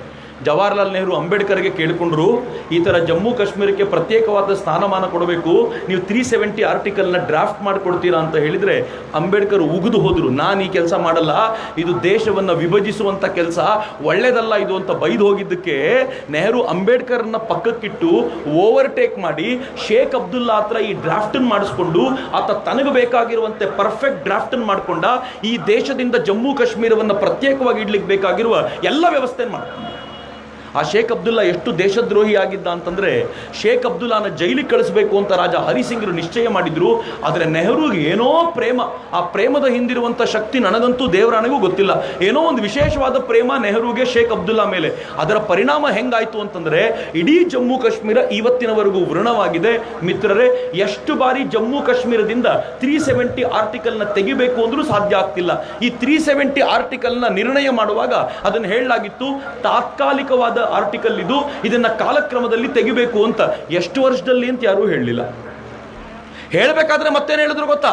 ಇದನ್ನ ತೆಗಿಲಿಕ್ಕೆ, ಕೇಳಿಸ್ಕೊಳ್ಳಿ ಎಷ್ಟು ಚೆನ್ನಾಗಿದೆ, ಈ ಆರ್ಟಿಕಲ್ನ ತೆಗಿಲಿಕ್ಕೆ ಈ ದೇಶದ ಸುಪ್ರೀಂ ಕೋರ್ಟು ಏನು ಮಾಡ್ಲಿಕ್ಕಾಗಲ್ಲ, ಈ ಆರ್ಟಿಕಲ್ನ ತೆಗಿಲಿಕ್ಕೆ ಈ ದೇಶದ ಸಂಸತ್ತು ಏನು ಮಾಡ್ಲಿಕ್ಕಾಗಲ್ಲ. ಈ ಆರ್ಟಿಕಲ್ನ ಯಾವಾಗ ತೆಗಿಬಹುದು ಅಂತಂದ್ರೆ ಜಮ್ಮು ಕಾಶ್ಮೀರದ ವಿಧಾನಸಭೆಯಲ್ಲಿ ಈ ಆರ್ಟಿಕಲ್ನ ತೆಗಿಬೇಕು ಅಂತ ಅವರು ನಿರ್ಣಯ ಕೊಟ್ಟರೆ ಆ ರಾಜ್ಯಪಾಲರು ಅದನ್ನು ರಾಷ್ಟ್ರಪತಿಗಳಿಗೆ ಕೊಟ್ಟು ಅವ್ರ ಅಂಕಿತ ಹಾಕಿದ್ರೆ ಮಾತ್ರ ಈ ಆರ್ಟಿಕಲ್ನ ತೆಗಿಬಹುದು ಅಂತ ಈ ತರ ಜಮ್ಮು ಕಾಶ್ಮೀರ ನೋಡ್ಕೊಂಡಿರೋದು. ಜಮ್ಮು ಕಾಶ್ಮೀರದಲ್ಲಿ ಆನಂತರದ ದಿನಗಳಲ್ಲಿ ಒಂದಷ್ಟು ಜನ ಬಂದು ಇದನ್ನು ತೆಗಿಬೇಕು ಅಂತಂದಾಗಲೂ ಕೂಡ ಜವಾಹರ್ಲಾಲ್ ನೆಹರು ಒಪ್ಕೊಳ್ಳಿಲ್ಲ. ಯಾಕೆಂದರೆ ಅವರಿಗೆ ಜಮ್ಮು ಕಾಶ್ಮೀರವನ್ನು ಪ್ರತ್ಯೇಕವಾಗಿ ಇಟ್ಕೋಬೇಕು ಅಂತ ಬಹಳ ಆಸೆ ಇತ್ತು, ಹಂಗೆ ಉಳಿಸಿದ್ರು. ಅದರ ನೋವನ್ನು ಇವತ್ತಿಗೂ ನಾವು ಅನುಭವಿಸ್ತಾ ಇದ್ದೀವಿ. 40 ಜನ ಸೈನಿಕರು ತೀರ್ಕೊಂಡ ಶಾಪವನ್ನು ಪಾಪವನ್ನು ಯಾರಾದರೂ ಅನುಭವಿಸಬೇಕು ಅಂತಿದ್ರೆ ಅದನ್ನು ಜವಾಹರ್ಲಾಲ್ ನೆಹರು ಮತ್ತು ಅವ್ರ ಫ್ಯಾಮಿಲಿಯೇ ದೊಡ್ಡದಾಗಿ ಅನುಭವಿಸಬೇಕು. ಯಾಕೆ ಅಂತಂದರೆ ಅವತ್ತಿನಿಂದ ಇವತ್ತಿನವರೆಗೂ ಸಾಲ್ವ್ ಆಗದ ಪ್ರಶ್ನೆ ಮಾಡಿಟ್ಟಿರೋದು ಅದೇ ಫ್ಯಾಮಿಲಿ. ಬಹಳ ಸಂಕಟ ಅನ್ಸೋದು ಆ ಕಾರಣ. ಆದರೆ ಜಮ್ಮು ಕಾಶ್ಮೀರದಲ್ಲಿ ಈ ಎಲ್ಲ ಹೋರಾಟವನ್ನು ಕಾಲಕ್ರಮದಲ್ಲಿ ಬಂದಾಗ ಎಲ್ಲಿವರೆಗೂ ಆಯಿತು ಅಂದರೆ ಪಾಕಿಸ್ತಾನ ಜಮ್ಮು ಕಾಶ್ಮೀರವನ್ನು ಹಿಡ್ಕೊಂಡೆ ಇಡೀ ದೇಶದಲ್ಲಿ ತಾನು ಕಾಶ್ಮೀರವನ್ನು ತೆಕ್ಕೊಳ್ಳಿಕ್ಕೆ ಬೇಕಾಗಿರುವ ಎಲ್ಲ ಪ್ರಯತ್ನ ಮಾಡಿತು. ಹೆಂಗೆ ಮಾಡ್ತು ಅಂತಂದರೆ, ಕಾಶ್ಮೀರದಲ್ಲಿ ಭಯೋತ್ಪಾದನಾ ಕೃತ್ಯ ನಡೀತಾ ಇರೋದು ಹೊರಗಡೆಯಿಂದ ಮಾಡ್ತಿರೋದಲ್ಲ, ಒಳಗಡೆ ಜನ ಭಾರತದಲ್ಲಿ ಇರ್ಲಿಕ್ಕೆ ಇಷ್ಟಪಡ್ತಿಲ್ಲ, ಅದಕ್ಕೋಸ್ಕರ ಗಲಾಟೆ ಮಾಡ್ತಿದ್ದಾರೆ ಅಂತ ಪ್ರತ್ಯೇಕತಾವಾದದ ಗಲಾಟೆಯನ್ನು ತುಂಬಿ ತುಂಬಿ ತುಂಬಿ ಕಾಶ್ಮೀರವನ್ನು ಹೆಂಗೆ ಮಾಡಿಬಿಟ್ರು ಅಂತಂದರೆ, ಇವತ್ತು ಕಾಶ್ಮೀರದಲ್ಲಿ ನೆಮ್ಮದಿ ಇಲ್ಲ ಅನ್ನುವಂಥ ಸ್ಥಿತಿಗೆ ಕಾಶ್ಮೀರವನ್ನು ತಂದಿಟ್ಟರು. ಈ ದೇಶದ ಶಿರೋಭಾಗ, ತಾಯಿ ಭಾರತೀಯ ಶಿರೋಭಾಗವನ್ನು ಈ ಥರ ನೋಡ್ಕೊಂಡಿದ್ದೀವಿ. ಅನೇಕರು ನಾನು ಕೇಳ್ತಾರೆ, ಕಾಶ್ಮೀರದಲ್ಲಿ ಮುಸಲ್ಮಾನರೇ ಜಾಸ್ತಿ ಇರೋದ್ರಿಂದ ಕಾಶ್ಮೀರವನ್ನು ಅವರಿಗೆ ಬಿಟ್ಕೊಡೋಣ ಅಂತ. ಆದರೆ ಮುಸಲ್ಮಾನರೇ ಜಾಸ್ತಿ ಇರಲಿಲ್ಲ ಅಲ್ಲಿ. ಕಾಶ್ಮೀರ 100% ಹಿಂದೂಗಳ ಜಾಗ. ಎಂಥ ಹಿಂದೂಗಳ ಜಾಗ ಗೊತ್ತಾ? ಪ್ರತಿನಿತ್ಯ ಸರಸ್ವತಿಯನ್ನು ಪೂಜೆ ಮಾಡಬೇಕಾದ್ರೆ ನಾವು ಹೇಳ್ತೀವಲ್ಲ, ನಮಸ್ತೆ ಶಾರದೆ ದೇವಿ ಕಾಶ್ಮೀರ ಪುರವಾಸಿನಿ ತ್ವಾಮಹಂ ಪ್ರಾರ್ಥಯೇ ನಿತ್ಯಂ ವಿದ್ಯಾದಾನಂಚ ದೇಹಿಮೆ ಅಂತ ಶಾರದೆಯನ್ನು ಪ್ರಾರ್ಥನೆ ಮಾಡ್ತೀವಲ್ಲ. ಯಾಕೆ ಅಂತಂದ್ರೆ, ಶಾರದೆ ಇರುವಂಥ ಶಾರದಾ ಪೀಠ ಇರೋದೇ ಕಾಶ್ಮೀರದಲ್ಲಿ. ಶಂಕರರು ಇಡೀ ದೇಶದಲ್ಲಿ ಪ್ರಭುತ್ವ ಸ್ಥಾಪಿಸಿ ಸರ್ವಜ್ಞ ಅನ್ನೋ ಹೆಸರನ್ನು ಪಡೆದಾಗ್ಲೂ, ಎಲ್ಲ ಗೊತ್ತಿದೆ ಅನ್ನೋ ಹೆಸರನ್ನು ಪಡೆದಾಗ್ಲೂ ಶಂಕರರು ಪೂರ್ಣ ಪ್ರಮಾಣದಲ್ಲಿ ಆ ಹೆಸರಿಗೆ ಅಭಿಧಾನಕ್ಕೆ ಪಾತ್ರರಾಗಿರಲಿಲ್ಲ. ಯಾವಾಗ ಕಾಶ್ಮೀರಕ್ಕೆ ಹೋಗಿ ಸರ್ವಜ್ಞ ಪೀಠವನ್ನು ಏರಿದ್ರೋ ಆಗ್ಲೇ ಶಂಕರರು ಸರ್ವಜ್ಞರು ಅನ್ನೋ ಅಭಿಧಾನಕ್ಕೆ ಪಾತ್ರರಾಗಿದ್ದು. ಅಂತಂದ್ರೆ ಕಾಶ್ಮೀರಕ್ಕೆ ಅಷ್ಟು ಮಹತ್ವ ಹಿಂದೂಗಳಲ್ಲಿತ್ತು. ಆದರೆ ದುರ್ದೈವವಶ ಕಾಲಕ್ರಮದಲ್ಲಿ ಮುಸಲ್ಮಾನರ ಆಳ್ವಿಕೆಯಲ್ಲಿ ನಿಧಾನವಾಗಿ ಆ ಜಾಗವನ್ನು ಪೂರ್ಣ ಕಳ್ಕೊಂಡು 90ರ ದಶಕದಲ್ಲಿ ಅಲ್ಲಿದ್ದಂಥ ಹಿಂದೂ ಪಂಡಿತರನ್ನ ಬರ್ಬರವಾಗಿ ಕಡಿದು ಓಡಿಸಲಾಯ್ತಲ್ಲ, ಅದಾದ್ಮೇಲೆ ಪೂರ್ತಿ ಮುಸಲ್ಮಾನರದೇ ಏರಿಯಾ ಆಗ್ಬಿಡ್ತು. ಆದರೆ ಗೊತ್ತಿರಲಿ ಮಿತ್ರರೇ, ಇಲ್ಲಿ ಯಾರಾದರೂ ಮುಸಲ್ಮಾನರಿದ್ದು ಕಾಶ್ಮೀರ ನಮ್ಮದ್ದು ಅಂತ ನೀವು ಭಾವಿಸ್ಕೊಳ್ಳೋದಾದರೆ, ಕಾಶ್ಮೀರದ ಮುಸಲ್ಮಾನರು ಬೇರೆ ಭಾರತದ ಇತರ ಭಾಗದ ಮುಸಲ್ಮಾನರು ಅಂತ ಗಣಿಸದೇ ಇಲ್ಲ. ಅವರಿಗೆ ತಾವು ಹೈಯರ್ ಕ್ವಾಲಿಟಿಯ ಮುಸಲ್ಮಾನರು, ಹೈಯರ್ ರೇಟೆಡ್ ಮುಸಲ್ಮಾನರು, ಇವರೆಲ್ಲ ಅತ್ಯಂತ ಕೆಳಮಟ್ಟದ ಮುಸಲ್ಮಾನರು ಅಂತ ಇವತ್ತಿಗೂ ಭಾವಿಸ್ತಾರೆ. ನಯಾ ಪೈಸೆ ಕಿಮ್ಮತ್ತು ಕೊಡಲ್ಲ ಅವರು ಎಷ್ಟರ ಮಟ್ಟಿಗಿದ್ದಾರೆ ಅಂತಂದ್ರೆ, ಭಾರತದ ಇತರೆ ಮುಸಲ್ಮಾನರನ್ನ ತೀರಾ ಕೆಳಮಟ್ಟದಲ್ಲಿ, ನೀಚ ಮಟ್ಟದಲ್ಲಿ ನೋಡುವಂತ ಸ್ಥಿತಿಯಲ್ಲಿದ್ದಾರೆ ಹೊರತು ಅವರಿಗೆ ಭಾರತದ ಇತರೆ ಮುಸಲ್ಮಾನರ ಮೇಲೆ ಗೌರವವೇ ಇಲ್ಲ. ಆದರೆ ದುರದೃಷ್ಟಕರ ಸಂಗತಿ ಏನು ಗೊತ್ತೇನು? ಒಂದು ಮತಗ್ರಂಥವನ್ನು ಮುಂದಿಟ್ಟು ಒಂದು 4 ಭಾಷಣ ಮಾಡಿಬಿಟ್ರೆ ನಮ್ಗೆ ಅರ್ಥವೇ ಆಗಲ್ಲ. ನಮ್ಮ ತಲೆನ ಪೂರ್ತಿ ಹಾಳು ಮಾಡಿಬಿಡ್ತಾರೆ. ನಾವೆಲ್ಲರೂ ಪಾಕಿಸ್ತಾನ ಜಿಂದಾಬಾದ್ ಅಂತಿರ್ತೀವಿ. ಯಾವ ಪಾಕಿಸ್ತಾನದ ಜಿಂದಾಬಾದ್?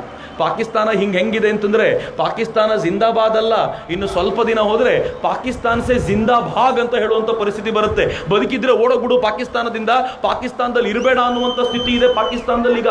ಈಗಾಗಲೇ ಪಾಕಿಸ್ತಾನ ಹೇಗಿದೆ ಅಂತಂದ್ರೆ, ನಾನು ಮೊನ್ನೆ ಎಲ್ರಿಗೂ ಲೆಕ್ಕಾಚಾರ ಕೊಡ್ತಿದ್ದೀನಿ. ಪಾಕಿಸ್ತಾನದ ಗ್ರಾಸ್ ಡೊಮೆಸ್ಟಿಕ್ ಪ್ರೊಡಕ್ಷನ್ ಎಷ್ಟು ಗೊತ್ತಾ? ಒಟ್ಟು ಉತ್ಪನ್ನ ಪಾಕಿಸ್ತಾನದ್ದು $305 ಬಿಲಿಯನ್, 305 ಶತಕೋಟಿ ಡಾಲರ್. ನಮ್ಮ ಮಹಾರಾಷ್ಟ್ರ ಒಂದರದ್ದೇ GDP ಒಟ್ಟು ಉತ್ಪನ್ನ $390 ಬಿಲಿಯನ್. ಮಹಾರಾಷ್ಟ್ರ ಕಂಪೇರ್ ಮಾಡ್ಲಿಕ್ಕಾಗಲ್ಲ ಪಾಕಿಸ್ತಾನನ.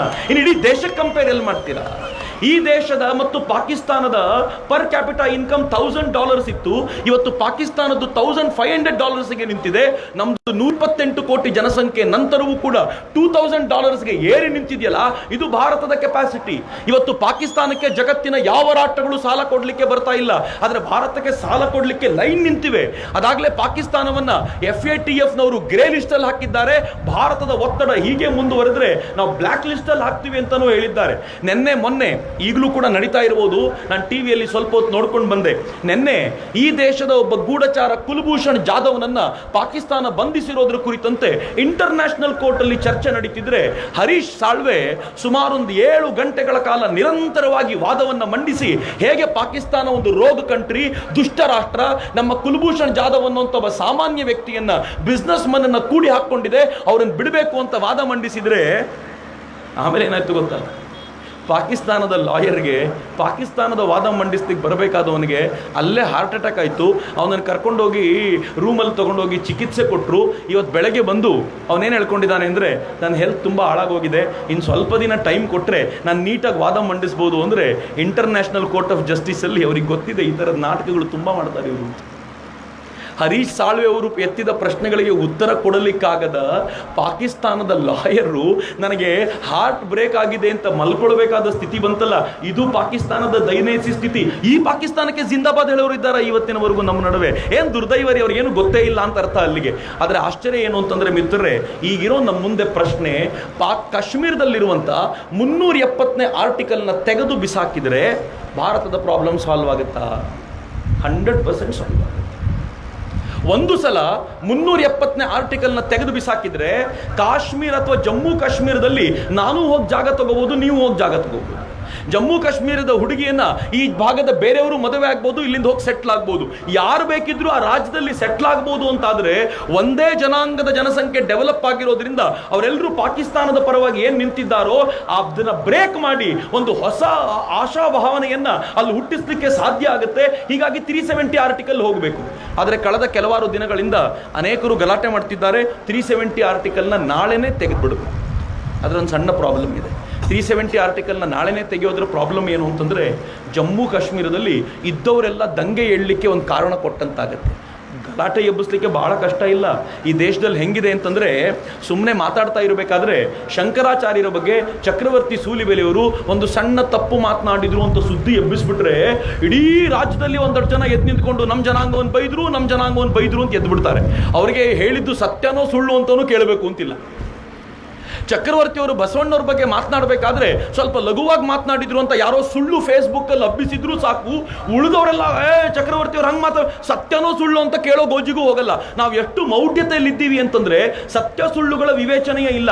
ಈಗೇನಾದರೂ 370 ಆರ್ಟಿಕಲ್ಗೆ ಸಣ್ಣಕ್ಕೆ ಕೈ ಹಾಕಿದ್ರು ಕೂಡ ಇಡೀ ಕಾಶ್ಮೀರದ ಕಣಿವೆಯಲ್ಲಿ ಪಾಕಿಸ್ತಾನ ತಾನು ಅಂದುಕೊಂಡಂತೆ ನಡೆಸೋದಕ್ಕೆ ಕೆಲಸಕ್ಕೆ ಸಾಧ್ಯ ಆಗುತ್ತೆ. ಮಿತ್ರೆ, ಪ್ರತಿಪಕ್ಷಗಳು, ನಾನು ಪಕ್ಷಗಳು ಅಂತಂದರೆ ಭಾರತದ ಪಕ್ಷಗಳು ಅಂತ ಕರೆಯಲ್ಲ, ಭಾರತವನ್ನು ವಿರೋಧಿಸುವ ಎಲ್ಲ ಪ್ರತಿಪಕ್ಷಗಳ ಉದ್ದೇಶ ಏನಿದೆ ಅಂತಂದರೆ ಭಾರತದ ಒಳಗೆ ಹಿಂದೂ ಮುಸ್ಲಿಂ ದಂಗೆಗಳಾಗಬೇಕು, ಹಿಂದೂ ಮುಸಲ್ಮಾನರು ಕಿತ್ತಾಡಬೇಕು. ನರೇಂದ್ರ ಮೋದಿ ಅವರಿಗೆ ಇದನ್ನು ಕಂಟ್ರೋಲ್ ಮಾಡಲಿಕ್ಕಾಗದೆ ಎಲೆಕ್ಷನ್ ಪ್ರಚಾರ ಮಾಡುವಾಗ ಕಣ್ಣೀರು ಸುರಿಸ್ತಾ ನಿಂತ್ಕೋಬೇಕು. ಈ ದೇಶ ನರೇಂದ್ರ ಮೋದಿ ಅವರನ್ನ ಪಕ್ಕಕ್ಕೆ ತಳ್ಳಿ ಆ ನಂತರ ಈ ಮಹಾಗಠಬಂಧನವ್ರನ್ನ ಆರಿಸಿಕೊಂಡ್ಬಿಟ್ರೆ ಅವರಿಗೆ ಸಮಾಧಾನ ಆಗುವಂಥ ವಾತಾವರಣ ನಿರ್ಮಾಣ ಆಗುತ್ತೆ. ನೆನಪಿಟ್ಕೊಳ್ಳಿ, ನರೇಂದ್ರ ಮೋದಿ ಬಂದಾಗಲಿಂದ ಜಗತ್ನಲ್ಲಿ ಕಣ್ಣೀರಿಡ್ತಾ ಇರುವಂತ 2 ರಾಷ್ಟ್ರಗಳಲ್ಲಿ ಒಂದು ಪಾಕಿಸ್ತಾನ, ಎರಡನೇದು ಚೀನಾ ಇದೆ. ಈ 2 ರಾಷ್ಟ್ರಗಳು ಹೆಂಗ್ ಕಣ್ಣೀರಿಡ್ತಾ ಇವೆ ಅಂತಂದ್ರೆ, ಹೇಗಾದ್ರೂ ಮಾಡಿ ನರೇಂದ್ರ ಮೋದಿನ ಪಕ್ಕಕ್ಕಿಟ್ಟು ಆ ಜಾಗಕ್ಕೆ ಯಾವ ಬಫೂನ್ ಆದ್ರೂ ತಂದು ಕೂರಿಸ್ಕೊಂಡ್ಬಿಡೋಣ, ಆದ್ರೆ ನರೇಂದ್ರ ಮೋದಿ ಬೇಡ ಅಂತ ಚೀನಾ ಮತ್ತು ಪಾಕಿಸ್ತಾನಗಳು ಒದ್ದಾಡ್ತೀವಿಯಲ್ಲ, ಅದರ ಹಿನ್ನೆಲೆಯಲ್ಲಿ ನಡೀತಾ ಇರುವಂತ ಕೃತ್ಯಗಳಿಗೆ ನಾವು ಬಲವಾಗಿ ನಿಂತ್ಕೋಬೇಕು. ನೆನ್ಪಿಟ್ಕೊಳ್ಳಿ, ಈ ದೇಶದ ಮುಸಲ್ಮಾನರು 90% ಜನ ಭಾರತದ ಪರವಾಗಿರುವಂಥವ್ರು. ನಾನಿಲ್ಲಿ ಬರೋಕ್ಕಿಂತ ಮುಂಚೆ ಹಳಿಯಾಳದ ಒಬ್ಬ ಮುಸ್ಲಿಮರ ಜೊತೆ ಮಾತಾಡ್ಕೊಂಡು ಬಂದೆ. ಹಾಜಿ ಅಲಿ ಸಾಬ್ ಅಂತ ಅವ್ರ ಹೆಸರು. ನಮ್ಮ ಹುಡುಗರು ಕಳಿಸಿದ ನಂಬರು. ಅವ್ರ ಜೊತೆ ಮಾತಾಡಿದ ಮೇಲೆ ಭಾಳ ಖುಷಿಯಾಯಿತು. ಯಾಕೆ ಅಂದರೆ ನಿನ್ನೆ ಹಳಿಯಾಳದಲ್ಲಿ 3-4 ಸಾವಿರ ಜನರನ್ನ ಮುಸಲ್ಮಾನರು ಮತ್ತು ಇತರೆ ಜನಾಂಗದವ್ರನ್ನ ಸೇರಿಸಿಕೊಂಡು ಅವರು ದೊಡ್ಡ ಪ್ರತಿಭಟನೆ ಮಾಡಿದ್ದಾರೆ. ಪ್ರತಿಭಟನೆ ಮಾಡಿ ಊರು ತುಂಬ ತಿರುಗಾಡಿ ನಾನು ಕೇಳಿದೆ, ನಿಮ್ಗೆ ಯಾಕೆ ಹಿಂಗೆ ಅನ್ನಿಸ್ತು ಅಂದರೆ ಅವ್ರು ಹೇಳ್ತಾರೆ, ಏನು ಸರ್ ಹಿಂಗೆ ಕೇಳ್ತೀರಾ, ಆ 40 ಜನರನ್ನ ಕೊಂದಾಗ ನನಗೆ ರಕ್ತ ಕುದ್ದೋಗ್ಬಿಡ್ತು ಸರ್, ಏನು ಮಾಡಬೇಕು ಅಂತ ಗೊತ್ತಾಗಲಿಲ್ಲ ಸರ್. ಪಾಕಿಸ್ತಾನ ಮುರ್ದಾಬಾದ್ ಅಂತ ಘೋಷಣೆ ಕೂಗಿರೋದು ನಾನೇ ಸರ್, ಇನ್ಯಾರೂ ಅಲ್ಲ. ಜೋರಾಗಿ ಘೋಷಣೆ ಕೂಗಿದ್ದೀನಿ, ಪಾಕಿಸ್ತಾನಕ್ಕೆ ಮುರ್ದಾಬಾದ್ ಅಂತ ಘೋಷಣೆ ಕೂಗಿದ್ದೀನಿ ಅಂತ. 90% ಇಂಡಿಯನ್ಸ್ ಒಳಗೆ ಆಕ್ರೋಶ ಇದೆ, 90% ಮುಸ್ಲಿಮ್ಸ್ ಒಳಗೆ ಆಕ್ರೋಶ ಇದೆ. ಒಂದು 10% ವಹಾಬಿಗಳಿದ್ದಾರಲ್ಲ, 10% ಜಾಕಿರ್ ನಾಯ್ಕನ ಮಾತು ಕೇಳುವಂಥ ಜನ ಇದ್ದಾರಲ್ಲ, ಇವರು ಡೇಂಜರ್. ಇವರನ್ನ ಸೆಪರೇಟ್ ಮಾಡಿ ಬಡಿಬೇಕಾಗಿದೆ. ನೆನ್ಪಿಟ್ಕೊಳ್ಳಿ, ಇವರಿಗಿಂತ ಹೆಚ್ಚು ಡೇಂಜರ್ ಯಾರು ಅಂತಂದ್ರೆ ನಮ್ಮ ಕರ್ನಾಟಕದ ಟೌನ್ ಹಾಲ್ ಮುಂದೆ ಕೂತ್ಕೊಳ್ಳುವಂತ ಈ ಕೆಲವು ಬುದ್ಧಿಜೀವಿಗಳಿದ್ದಾರಲ್ಲ, ಗಿರೀಶ್ ಕಾರ್ನಾಡ್ ಅಂತವರು. ಇವರು ಈ ದೇಶದ ಮುಸಲ್ಮಾನರಿಗಿಂತ ಡೇಂಜರ್. ಯಾಕೆ ಅಂತಂದ್ರೆ ಅವರಿಗೆ ಬೆಂಕಿ ಹಚ್ಚಿ ಕೊಡೋರೇ ಈ ಅಯೋಗ್ಯರು. ಮಿತ್ರ, ಎಷ್ಟರ ಮಟ್ಟಿಗೆ ಅಯೋಗ್ಯತನ ಇದೆ ಇವರೊಳಗೆ ಅಂತಂದ್ರೆ, ಎಷ್ಟರ ಮಟ್ಟಿಗೆ ಅಯೋಗ್ಯತನ ಇದೆ ಅಂತಂದ್ರೆ, ಈ ದೇಶದ NDTV ಅನ್ನುವಂಥ ಚಾನೆಲ್ನ ಪತ್ರಕರ್ತೆ ನಿಧಿ ಸೇಠಿ ಅನ್ನುವಂಥ ಹೆಣ್ಮಗಳು, ಆಕೆ ಒಂದು ಟ್ವೀಟ್ ಮಾಡ್ತಾಳೆ. ಟ್ವೀಟ್ನ ಹ್ಯಾಶ್ಟ್ಯಾಗ್ ಏನಿಡ್ತಾಳೆ ಗೊತ್ತಾ? ಆ ಟ್ವೀಟಲ್ಲಿ ಅವ್ರು ಹೇಳ್ತಾಳೆ, ನಿಮಗೆಲ್ಲ ಉರಿ ಸಿನಿಮಾ ಗೊತ್ತಿರಬೇಕು. ಉರಿ ಸಿನಿಮಾದ ಒಂದು ಸೇಯಿಂಗ್ ಇದೆ, ಹೌಸ್ ದ ಜೋಶ್ ಅಂತ. ಯುದ್ಧಕ್ಕೆ ಹೋಗೋ ಸೈನಿಕರಿಗೆ ಒಬ್ಬ ಕಮಾಂಡರ್ ಕೇಳ್ತಾನೆ, ಹೌಸ್ ದ ಜೋಶ್. ಸೈನಿಕರು ಹೇಳ್ತಾರೆ, ಹೈ ಸರ್, ನಾವು ಯುದ್ಧ ಮಾಡ್ಲಿಕ್ಕೆ ಸಿದ್ಧವಾಗಿದ್ದೀವಿ ಅಂತ. ಅದು ತುಂಬ ಪಾಪ್ಯುಲರ್ ಆಯಿತು. ಈ ಹುಡುಗಿ, ಈ ಹೆಣ್ಮಗಳು, ಈ ಅಟ್ಯಾಕ್ ಆದ ಮರುದಿನ, ಅಟ್ಯಾಕ್ ಆದ ದಿನವೇ 44 ಜನ ತೀರ್ಕೊಂಡಿದ್ದಾರೆ. 56 ಇಂಚಿನ ಎದೆ ಹೆಂಗಿದೆ, ಹೌಸ್ ದ ಜೈಶ್ ಅಂತ ಕೇಳ್ತಾರೆ. ಜೈಶ್ ಅಂದರೆ ಜೈಷೆ ಮೊಹಮ್ಮದ್ ಅನ್ನೋ ಭಯೋತ್ಪಾದಕ ಸಂಘಟನೆ. ಹೆಂಗಿದೆ ಜೈಶು, ಹೆಂಗೆ ಮಾಡ್ತು ನಿಮ್ಮ ದೇಶದಲ್ಲಿ ಅಂತ ಹೇಳುವಂಥ ಪ್ರಯತ್ನವನ್ನು ಈ ದೇಶದ ಅನ್ನ ತಿಂದಂಥ ಅಯೋಗ್ಯ ಪತ್ರಕರ್ತೆಯೊಬ್ಬಳು ಮಾಡ್ತಾಳೆ ಅಂದರೆ ಏನು ದುರಂತಕಾರಿ ಸಂಗತಿ. ಆದರೆ ಒಂದು ಸಂತೋಷ ಏನು ಗೊತ್ತೇನು, ಈ ದೇಶದ ಜನ ಹೆಂಗೆ ಎಚ್ಚರವಾಗಿದ್ದಾರೆ ಅಂತಂದರೆ, ಯಾರ್ಯಾರು ಭಾರತದ ವಿರುದ್ಧ ಮಾತಾಡ್ತಿದ್ದಾರೋ ಹುಡುಕಿ ಬಂದು ಎಳೆದು ಬಿಸಾಕ್ತಿದ್ದಾರೆ. ಪರಿಣಾಮ ಅನೇಕ ಕಂಪನಿಗಳು, ನಿನ್ನೆವರೆಗೂ ನಾನು ಲೆಕ್ಕಾಚಾರ ನೋಡ್ತಿದ್ದೆ, ಕನಿಷ್ಠ ಪಕ್ಷ 40 ಜನರನ್ನು ಕಂಪನಿಗಳು ತಮ್ಮ ಉನ್ನತ ಹುದ್ದೆಯಿಂದ ಕಿತ್ತು ಬಿಸಾಕಿವೆ. ನಿಮ್ಮಂಥವರು ನಮ್ಮ ಕಂಪನಿಗೆ ನಾಲಾಯಕ್ಕು ಅಂತ ಆಚೆ ಬಿಸಾಕಿವೆಯಲ್ಲ, ಇದು ಈ ದೇಶದಲ್ಲಿ ಮೊದಲನೇ ಬಾರಿಗೆ ಕಂಡು ಬಂದಂಥ ಬದಲಾವಣೆ. ಹಿಂದೆಂದೂ ಇರಲಿಲ್ಲ, ಮೊದಲನೇ ಬಾರಿಗೆ ಈ ಥರದ ಬದಲಾವಣೆ ನೋಡ್ತಿದ್ದೀವಿ.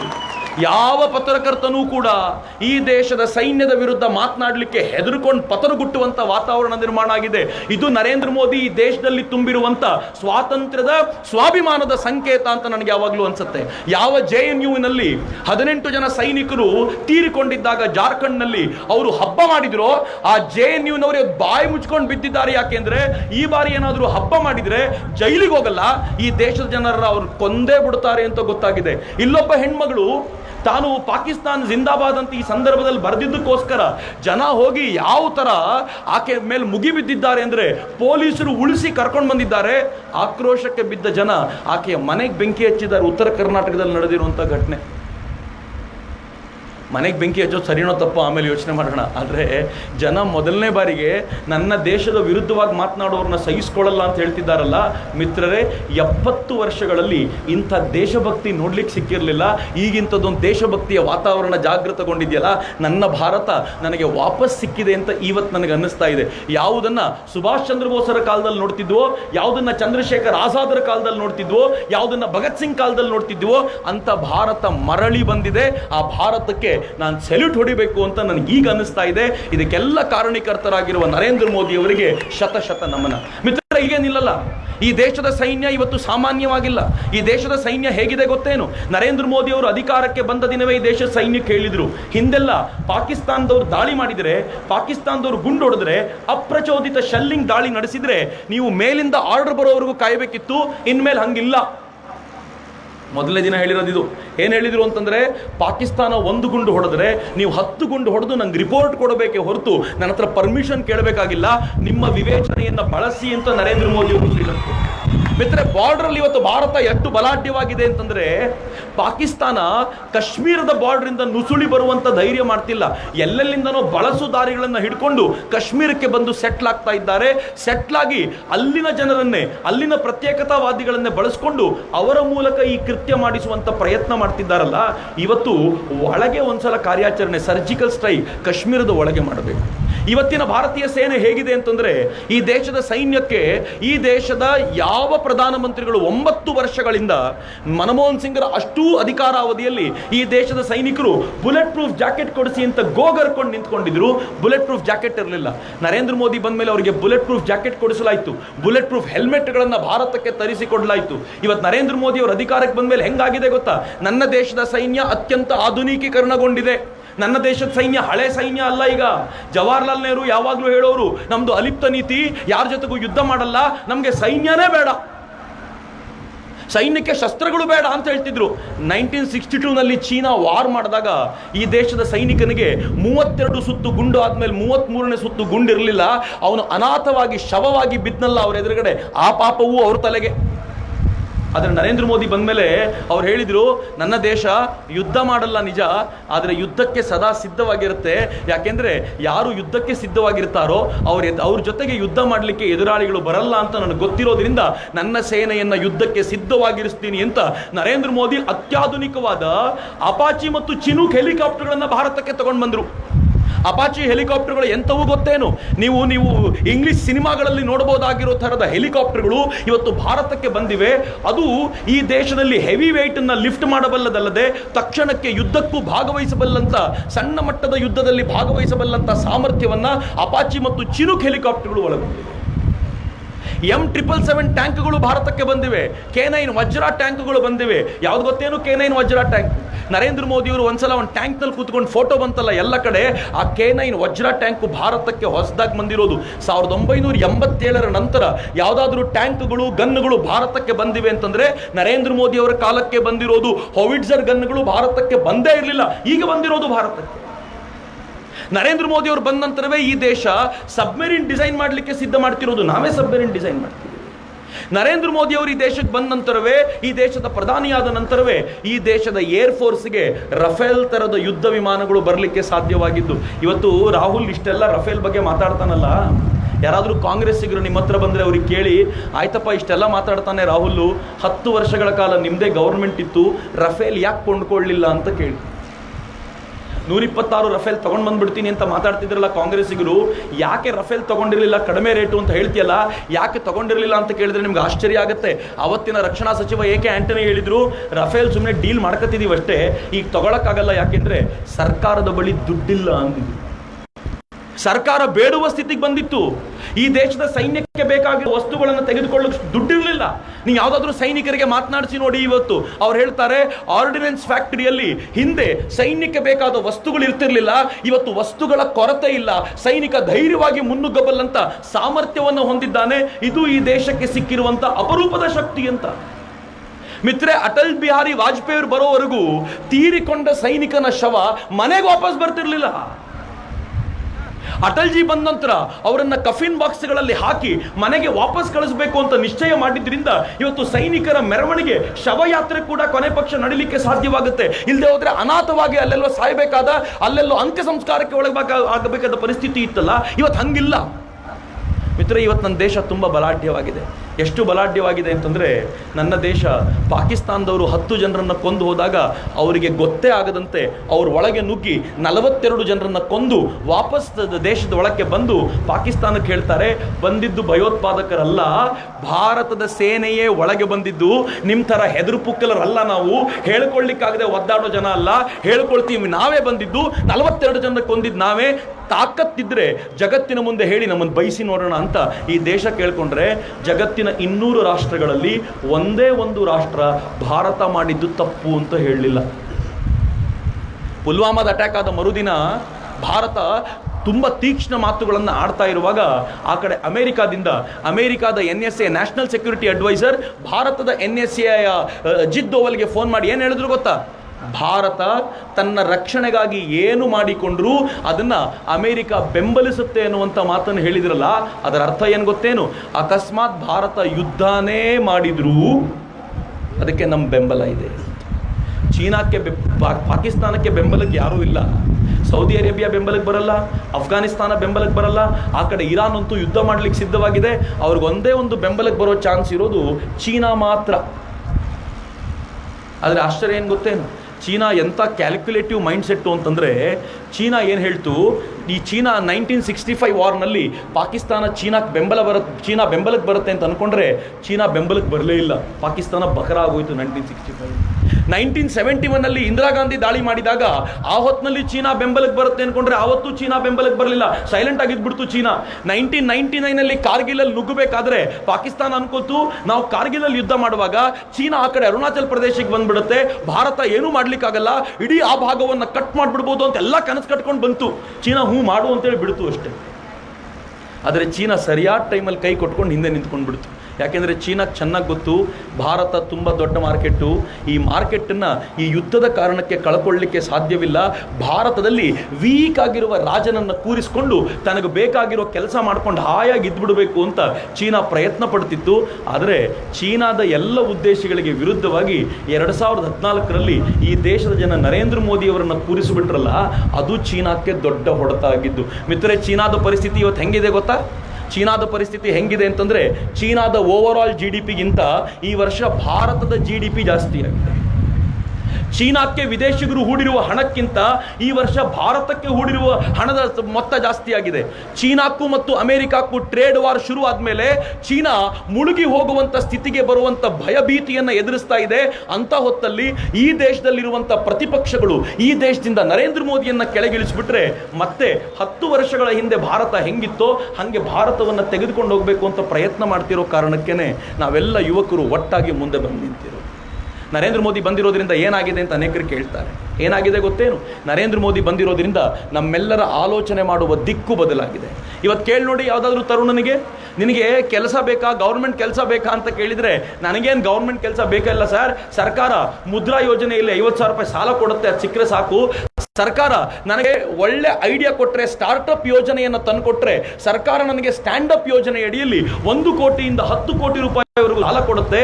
1 ಕೋಟಿ ರೂಪಾಯಿ ಸಾಲ ಏನಾದರೂ ಕೊಟ್ಟರೆ ಅದರಲ್ಲಿ 30 ಲಕ್ಷ ರೂಪಾಯಿ ಸಬ್ಸಿಡಿ ಕೊಡುತ್ತೆ ಸರ್ಕಾರ. ಈ ಸಾಲವು ಹೆಂಗಿದೆ ಗೊತ್ತಾ? ನೀವು standupindia.comಗೆ ಹೋಗಿ ನೋಡಿ. standupindia.com ಅಲ್ಲಿ ನಿಮ್ಮ ಕಾನ್ಸೆಪ್ಟ್ ಏನು ಮಾಡಬೇಕು ಅಂತಿದ್ದೀರಾ ಅಂತ ಎಲ್ಲ ಡಾಕ್ಯುಮೆಂಟಲ್ಲಿ ತುಂಬಿಸಿಬಿಟ್ರೆ ನೀವು ಬ್ಯಾಂಕಿಗೆ ಹೋಗಬೇಕು ಅಂತನೂ ಇಲ್ಲ, ಬ್ಯಾಂಕೇ ನಿಮಗೆ ಫೋನ್ ಮಾಡುತ್ತೆ. ನಿಮ್ಮ ಐಡಿಯಾ ಭಾಳ ಚೆನ್ನಾಗಿದೆ, ನಿಮ್ಮ ಐಡಿಯಾಕ್ಕೆ 1 ಕೋಟಿ ರೂಪಾಯಿವರೆಗೂ ನಾವು ಕೊಡಬಹುದು ಅಂತ ಬ್ಯಾಂಕೇ ಕೇಳುವಂಥ ವಾತಾವರಣ ಇದೆಯಲ್ಲ, ಈ ದೇಶದಲ್ಲಿ ಮೊದಲನೇ ಬಾರಿಗೆ ನಿರ್ಮಾಣ ಆಗಿರೋದು. ಮುದ್ರಾ ಯೋಜನೆಯಲ್ಲಿ ಕೊಲ್ಯಾಟರ್ ಇಲ್ಲದೆ 50,000 ರೂಪಾಯಿಂದ 1 ಲಕ್ಷ ರೂಪಾಯಿವರೆಗೂ ಸಾಲ ಸಿಗುತ್ತಲ್ಲ, ಕೊಲ್ಯಾಟ್ರಲ್ ಕೇಳದೇ ಇಲ್ಲ, ಯಾರ್ದಾದ್ರೂ ಸೈನ್ ಕೊಡಿ ಅಂತ ಕೇಳಲ್ಲ.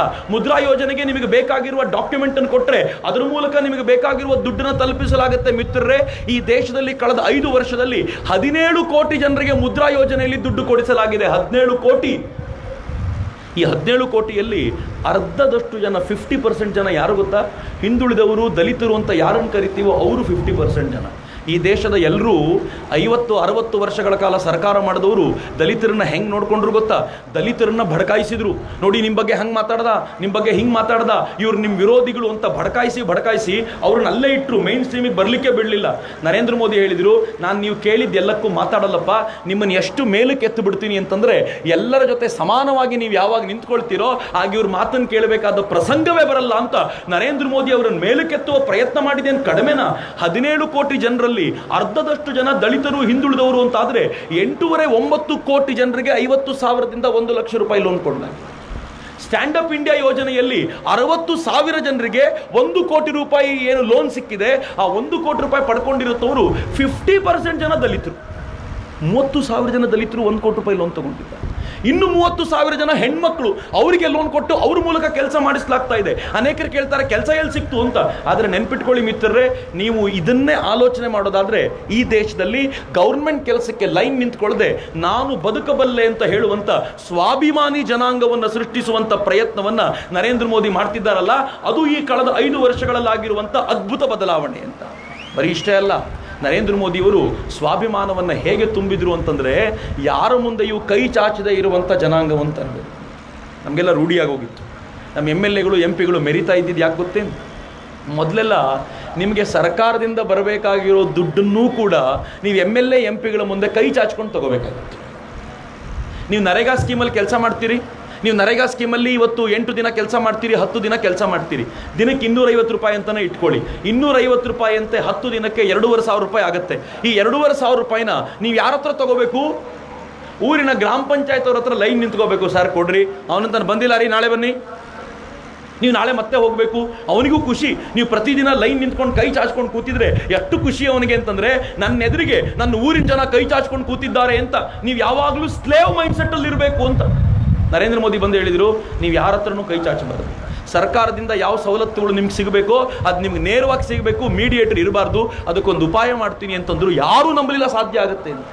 ನರೇಂದ್ರ ಮೋದಿ ಹೇಳಿದರು, ಇದು ಯಾಕೆ ಸಾಧ್ಯ ಆಗ್ತಿಲ್ಲ ಅಂದರೆ, ಈ ದೇಶದ 50% ಜನ ಬ್ಯಾಂಕಿಗೆ ಬರಲಿಲ್ಲ, ಅವರನ್ನು ಬ್ಯಾಂಕಿಗೆ ಕರ್ಕೊಂಡು ಬರೋದು ಮೊದಲನೇ ಅಗತ್ಯ ಅಂತ ಜನ್ಧನ್ ಅಕೌಂಟ್, 0 ಬ್ಯಾಲೆನ್ಸ್ ಅಕೌಂಟನ್ನು ತಂದರು. ಅದರ ಪರಿಣಾಮ ಈ ದೇಶದಲ್ಲಿ ಒಂದೇ ವರ್ಷದಲ್ಲಿ 33 ಕೋಟಿ ಜನರಿಗೆ ಜನ್ಧನ್ ಅಕೌಂಟ್ ಕೊಡಲಾಯಿತು. ಈ ಅಕೌಂಟನ್ನು ಆಧಾರ್ಗೆ ಕನೆಕ್ಟ್ ಮಾಡಿಸಿದ್ರು. ಆಧಾರಿಗೆ ಕನೆಕ್ಟ್ ಮಾಡಿಸಿ ಯಾರ್ಯಾರ್ದು ನರೇಗಾ ಕಾರ್ಡ್ ಇದೆಯೋ ಅದನ್ನು ಬ್ಯಾಂಕಿನ ಜೊತೆ ಟ್ಯಾಗ್ ಮಾಡಿಸಿ ನೀವು ನರೇಗಾ ಕೆಲಸ ಮಾಡಿದ್ದೀರಿ ಅಂತ ರಿಪೋರ್ಟ್ ಬಂದ ತಕ್ಷಣ ಸರ್ಕಾರದಿಂದ ನೇರವಾಗಿ ನಿಮ್ಮ ಅಕೌಂಟಿಗೆ ಹಣ ಬರುವಂತೆ ಮಾಡಿದ್ರು. ಈ ದೇಶದ ಜನ ಯಾರ ಮುಂದೆ ಕೈ ಚಾಚ್ಕೊಂಡು ನಿಂತ್ಕೊಳ್ಳಿಲ್ಲ, ನೇರವಾಗಿ ಬ್ಯಾಂಕಿನ ಅಕೌಂಟ್ಗೆ ಬರುವಂತೆ ಮಾಡಿದ್ರಲ್ಲ. ನಮ್ಮ ಸ್ವಾಭಿಮಾನವನ್ನು ಹೆಚ್ಚಿಸಿದ್ದು ಮೋದಿ. ಇದೇ ಅನೇಕರಿಗೆ ಟೆನ್ಷನ್ ಆಗಿರೋದು. ಬರೀ ಇಷ್ಟೇ ಅಲ್ಲ, ನಿಮಗೆ ದಿನಕ್ಕೆ 250 ರೂಪಾಯಿ ಕೊಡಬೇಕಾದ್ರೆ 50 ರೂಪಾಯಿನ ಇಟ್ಕೊಂಡು 200 ರೂಪಾಯಿ ಕೊಡ್ತಿದ್ರಲ್ಲ ಈ ಪುಣ್ಯಾತ್ಮರು. ನಾವು 50 ರೂಪಾಯಿ ಇಟ್ಕೊಂಡ್ರು ಪರವಾಗಿಲ್ಲ, 200 ರೂಪಾಯಿ ಬಂತಲ್ಲ ಅರ್ಜೆಂಟ್ ಖರ್ಚಿಗಾಯ್ತು ಅಂತ ತೊಗೊಂಡು ಹೋಗ್ತಿದ್ವಿ. ದಿನಕ್ಕೊಂದು 100 ಜನರ ಹತ್ರ ಹಿಂಗೆ 50 ರೂಪಾಯಿ ಹಿಡ್ಕೊಂಡು ಬಿಟ್ಟಿದ್ರೆ ಅವನಿಗೆ 5,000 ರೂಪಾಯಿ ಆಯಿತು. ಅವ್ರು ಹಂಚ್ಕೊಂಡು ತಿಂತಿದ್ರು. ನರೇಂದ್ರ ಮೋದಿ ಬಂದ ಮೇಲೆ 5,000 ರೂಪಾಯಿ ಇಲ್ಲ. ನೀವು ಹೋಗಿ ಅವ್ರನ್ನ ಕೇಳಿ, ಹೆಂಗಿದೆ ನರೇಂದ್ರ ಮೋದಿ ಗೌರ್ಮೆಂಟು? ಕೆಟ್ಟದಾಗಿದೆಯಪ್ಪ, ನರೇಂದ್ರ ಮೋದಿ ಬರೋಕ್ಕಿಂತ ಮುಂಚೆ ಚೆನ್ನಾಗಿತ್ತು ಅಂತ. ಅವ್ರಿಗೆ ಚೆನ್ನಾಗಿ ಯಾಕಿತ್ತು ಅಂತಂದರೆ ಅವ್ರ ಜೇಬು ತುಂಬ್ತಾ ಇತ್ತು. ನರೇಂದ್ರ ಮೋದಿ ಅವ್ರ ಜೇಬು ತುಂಬಲಿಕ್ಕೆ ಬಿಡ್ತಾ ಇಲ್ಲ ಅನ್ನೋದೇ ಟೆನ್ಷನ್. ನರೇಂದ್ರ ಮೋದಿಯ ಒಂದು ಫೇಮಸ್ ವಾಕ್ಯ ಇದೆ, ನ ಖಾವುಂಗಾ ನ ಖಾನೆ ದೂಂಗ. ನಾನು ತಿನ್ನಲ್ಲ, ತಿನ್ನೋರಿಗೂ ಬಿಡಲ್ಲ, ಹುಷಾರಾಗಿರಿ ಅಂತ ನರೇಂದ್ರ ಮೋದಿ ಏನು ಹೇಳ್ತಾರಲ್ಲ, ಅದರ ಕಾರಣಕ್ಕೋಸ್ಕರ ಹೀಗಾಗಿರೋದು. ಮಿತ್ರರೇ, ನರೇಂದ್ರ ಮೋದಿ ಈ ದೇಶದ ಬಡವರಿಗೇನಾದರೂ ಅಕೌಂಟ್ ಮಾಡಿಸ್ಕೊಡದೆ ಹೋಗಿದ್ರೆ ಆಶ್ಚರ್ಯ. ಇದು ಅನೇಕರಿಗೆ ಇದು ಗೊತ್ತಿಲ್ಲ. ಈ ದೇಶದ 50% ಜನ ಒಂದು ದಿನ ಬ್ಯಾಂಕಿಗೆ ಹೋಗಿರ್ಲಿಲ್ವಂತೆ ನರೇಂದ್ರ ಮೋದಿ ಬರೋವರೆಗೂ. ಈ 5 ವರ್ಷಗಳಲ್ಲಿ ನಮ್ಮನ್ನೆಲ್ಲ ಬ್ಯಾಂಕಿಗೆ ಕರ್ಕೊಂಡು ಬಂದರು ನರೇಂದ್ರ ಮೋದಿ. ಸ್ವಲ್ಪ ಯೋಚನೆ ಮಾಡಿ ನೋಡಿ, ಅಕಸ್ಮಾತ್ ನಮಗೆಲ್ಲ ಬ್ಯಾಂಕ್ ಅಕೌಂಟ್ ಕೊಡಿಸ್ದೆ, ನಮ್ಮಂಥ ಬಡವರನ್ನ ಆಚೆ ಇಟ್ಟು ಅವ್ರು ಹಾಗೆ ಏನಾದರೂ ಡಿಮಾನಿಟೈಸೇಷನ್ ಮಾಡಿ 500 ರೂಪಾಯಿ 1,000 ರೂಪಾಯಿನ ಬ್ಯಾಂಕಿಗೆ ಹಾಕಿ ಅಂದಿದ್ದರೆ ಅಕೌಂಟ್ ಇಲ್ಲದೆ ಇರೋರು ಎಲ್ಲಿಗೆ ಹಾಕಬೇಕಿತ್ತು? ಅಕೌಂಟ್ ಇಲ್ಲದವ್ರು ಏನು ಮಾಡಬೇಕಿತ್ತು ಗೊತ್ತಾ? ಶ್ರೀಮಂತರ ಹತ್ರ ಮತ್ತೆ ಹೋಗಿ, ಸ್ವಾಮಿಗಳೇ ನಿಮ್ಮ ಅಕೌಂಟಲ್ಲಿ ಇಟ್ಕೊಳ್ಳಿ, ನಂಗೆ ಬೇಕಾದ ಕೊಡಿ ಅಂತ ಕೇಳಬೇಕಾಗಿರುವಂಥ ಕೆಟ್ಟ ಸ್ಥಿತಿ ಇರ್ತಿತ್ತು. ನರೇಂದ್ರ ಮೋದಿ ಮೊದಲೇ ಯೋಚನೆ ಮಾಡಿ ಅಕೌಂಟ್ ಕೊಟ್ಟು ಬಡವರಿಗೆ ಉಪಯೋಗ ಆಗೋ ಕೆಲಸ ಮಾಡಿದರು. ಆಮೇಲೆ ಮ್ಯಾಜಿಕ್ ಏನಾಯ್ತು ಗೊತ್ತಾ? ಶ್ರೀಮಂತರು ತಮ್ಮ ಹತ್ರ ಇರೋ ಜಾಸ್ತಿ ದುಡ್ಡನ್ನು ಈ ಬಡವರಿಗೆಲ್ಲ ಕರೆದು ನಿಮ್ಮ ಅಕೌಂಟಲ್ಲಿ ಇಟ್ಕೋ, ನಿಮ್ಮ ಅಕೌಂಟಲ್ಲಿ ಇಟ್ಕೋ, ನಿಮ್ಮ ಅಕೌಂಟಲ್ಲಿ ಇಟ್ಕೋ ಅಂತ. ಒಂದು ಊರಲ್ಲಿ ಒಬ್ಬ MLA, ಯಾರು ಅಂತ ಹೇಳಲ್ಲ, ಆ MLA ಊರಿನ ಜನರನ್ನು ಕರೆದ್ಬಿಟ್ಟು, ನೀವು 2-3 ಸಲ ನನ್ನನ್ನು ಗೆಲ್ಲಿಸಿದ್ದೀರಿ, ನನ್ನ ಮೇಲೆ ಎಷ್ಟು ಪ್ರೀತಿ ನಿಮಗೆ, ನಾನು ನಿಮಗೆ ಏನೂ ನೇರವಾಗಿ ಮಾಡಲಿಕ್ಕಾಗಲಿಲ್ಲ, ಅದಕ್ಕೆ ಮುಂದಿನ 2 ವರ್ಷಗಳಿಗೆ ಅಂತ ನಾನು ಪ್ರತಿಯೊಬ್ಬರಿಗೂ 10,000 ರೂಪಾಯಿ ಸಾಲ ಕೊಡ್ತೀನಿ ಅಂದ್ಬಿಟ್ಟು ಡಿಮಾನಿಟೈಸೇಷನ್ ಆದಮೇಲೆ. ಯಾಕೆಂದರೆ ಇವಾಗೆಲ್ಲ ಜನನ ಅಕೌಂಟ್ ಆಗಿದೆ, ಇವ್ರ ಅಕೌಂಟಲ್ಲಿ ಇಟ್ಕೊಳ್ಳಿ ಅಂತ. ಜನನೂ ಸುಮ್ಮನಿದ್ರು, ಕೊಡಪ್ಪ ಕೊಟ್ಟಿದ್ದು ಕೊಡು ಅಂತ. ಯಾಕಂದ್ರೆ ದುಡ್ಡು ಕೂಡಿಟ್ಕೊಂಡಿದ್ನಲ್ಲ, ಎಲ್ಲ ಹಂಚಿಸ್ಕೊಂಡ್ರು, ಎಲ್ಲ ಬ್ಯಾಂಕಿಗೆ ಹೋಯ್ತು. ಈ ಥರ ಇಲ್ಲೊಂದಾಗಲಿಲ್ಲ, ಭಾಳ ಕಡೆ ಆದಮೇಲೆ ನರೇಂದ್ರ ಮೋದಿ ಒಂದ್ಸಲ ಭಾಷಣದಲ್ಲಿ ಹೇಳಿದರು, ಅನೇಕ ಅಯೋಗ್ಯರು ತಮ್ಮ ಹತ್ರ ಇರೋ ದುಡ್ಡನ್ನು ಬಡವರ ಮೂಲಕ ಅಕೌಂಟಿಗೆ ಹಾಕ್ಸಿದ್ದಾರೆ. ಎಲ್ಲ ಬಡವರಿಗೂ ನಾನೊಂದು ಆಹ್ವಾನ ಕೊಡ್ತೀನಿ, ಯಾವ ಪೈಸೆಯನ್ನು ವಾಪಸ್ ಕೊಡಬೇಡಿ. ಯಾರಾದರೂ ವಾಪಸ್ ಕೇಳಲಿಕ್ಕೆ ಬಂದರೆ ನರೇಂದ್ರ ಮೋದಿಗೆ ಒಂದು ಫೋನ್ ಮಾಡ್ತೀನಿ ಅಂತ ಹೇಳಿ, ಉಳಿದಿದ್ದು ನಾನು ನೋಡ್ಕೊಳ್ತೀನಿ ಅಂದ್ರಲ್ಲ, ಕೊಟ್ಟವರೆಲ್ಲ ಕೋಡಂಗಿಗಳದು.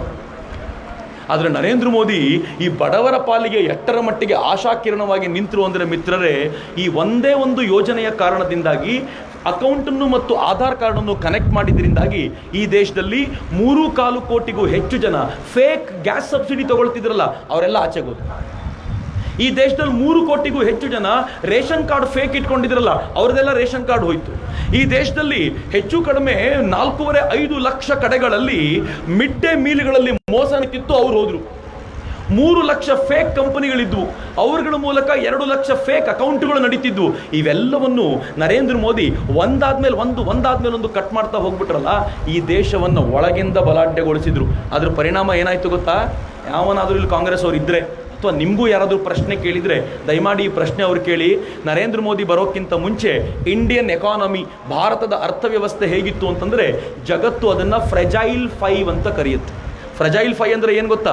5 ರಾಷ್ಟ್ರಗಳನ್ನು ಗುರುತಿಸಿದ್ರು. ಈ 5 ರಾಷ್ಟ್ರಗಳ ಕರೆನ್ಸಿಗೆ ಯಾವ ಕಿಮ್ಮತ್ತು ಇಲ್ಲ, ಈ ರಾಷ್ಟ್ರಗಳ ಕರೆನ್ಸಿಗಳು ಯಾವತ್ತು ಬಿದ್ದೋಗುತ್ತೆ ಅಂತ ಹೇಳಲಿಕ್ಕೆ ಬರಲ್ಲ ಅಂತ ಫ್ರೆಜೈಲ್ 5 ಕಂಟ್ರಿಯಲ್ಲಿ ಭಾರತವನ್ನು ಗುರುತಿಸಿದ್ರು. ನರೇಂದ್ರ ಮೋದಿ ಬಂದ 2 ವರ್ಷದಲ್ಲಿ ಫ್ರೆಜೈಲ್ 5 ಇಂದ ಭಾರತವನ್ನು ಜಗತ್ತಿನ 6ನೇ ದೊಡ್ಡ ಆರ್ಥಿಕ ಶಕ್ತಿಯಾಗಿ ಬೆಳೆಸಿ ನಿಲ್ಲಿಸಿದ್ರಲ್ಲ, ಇದು ನರೇಂದ್ರ ಮೋದಿ ಅವರು ಮಾಡಿದ ಸಾಧನೆ.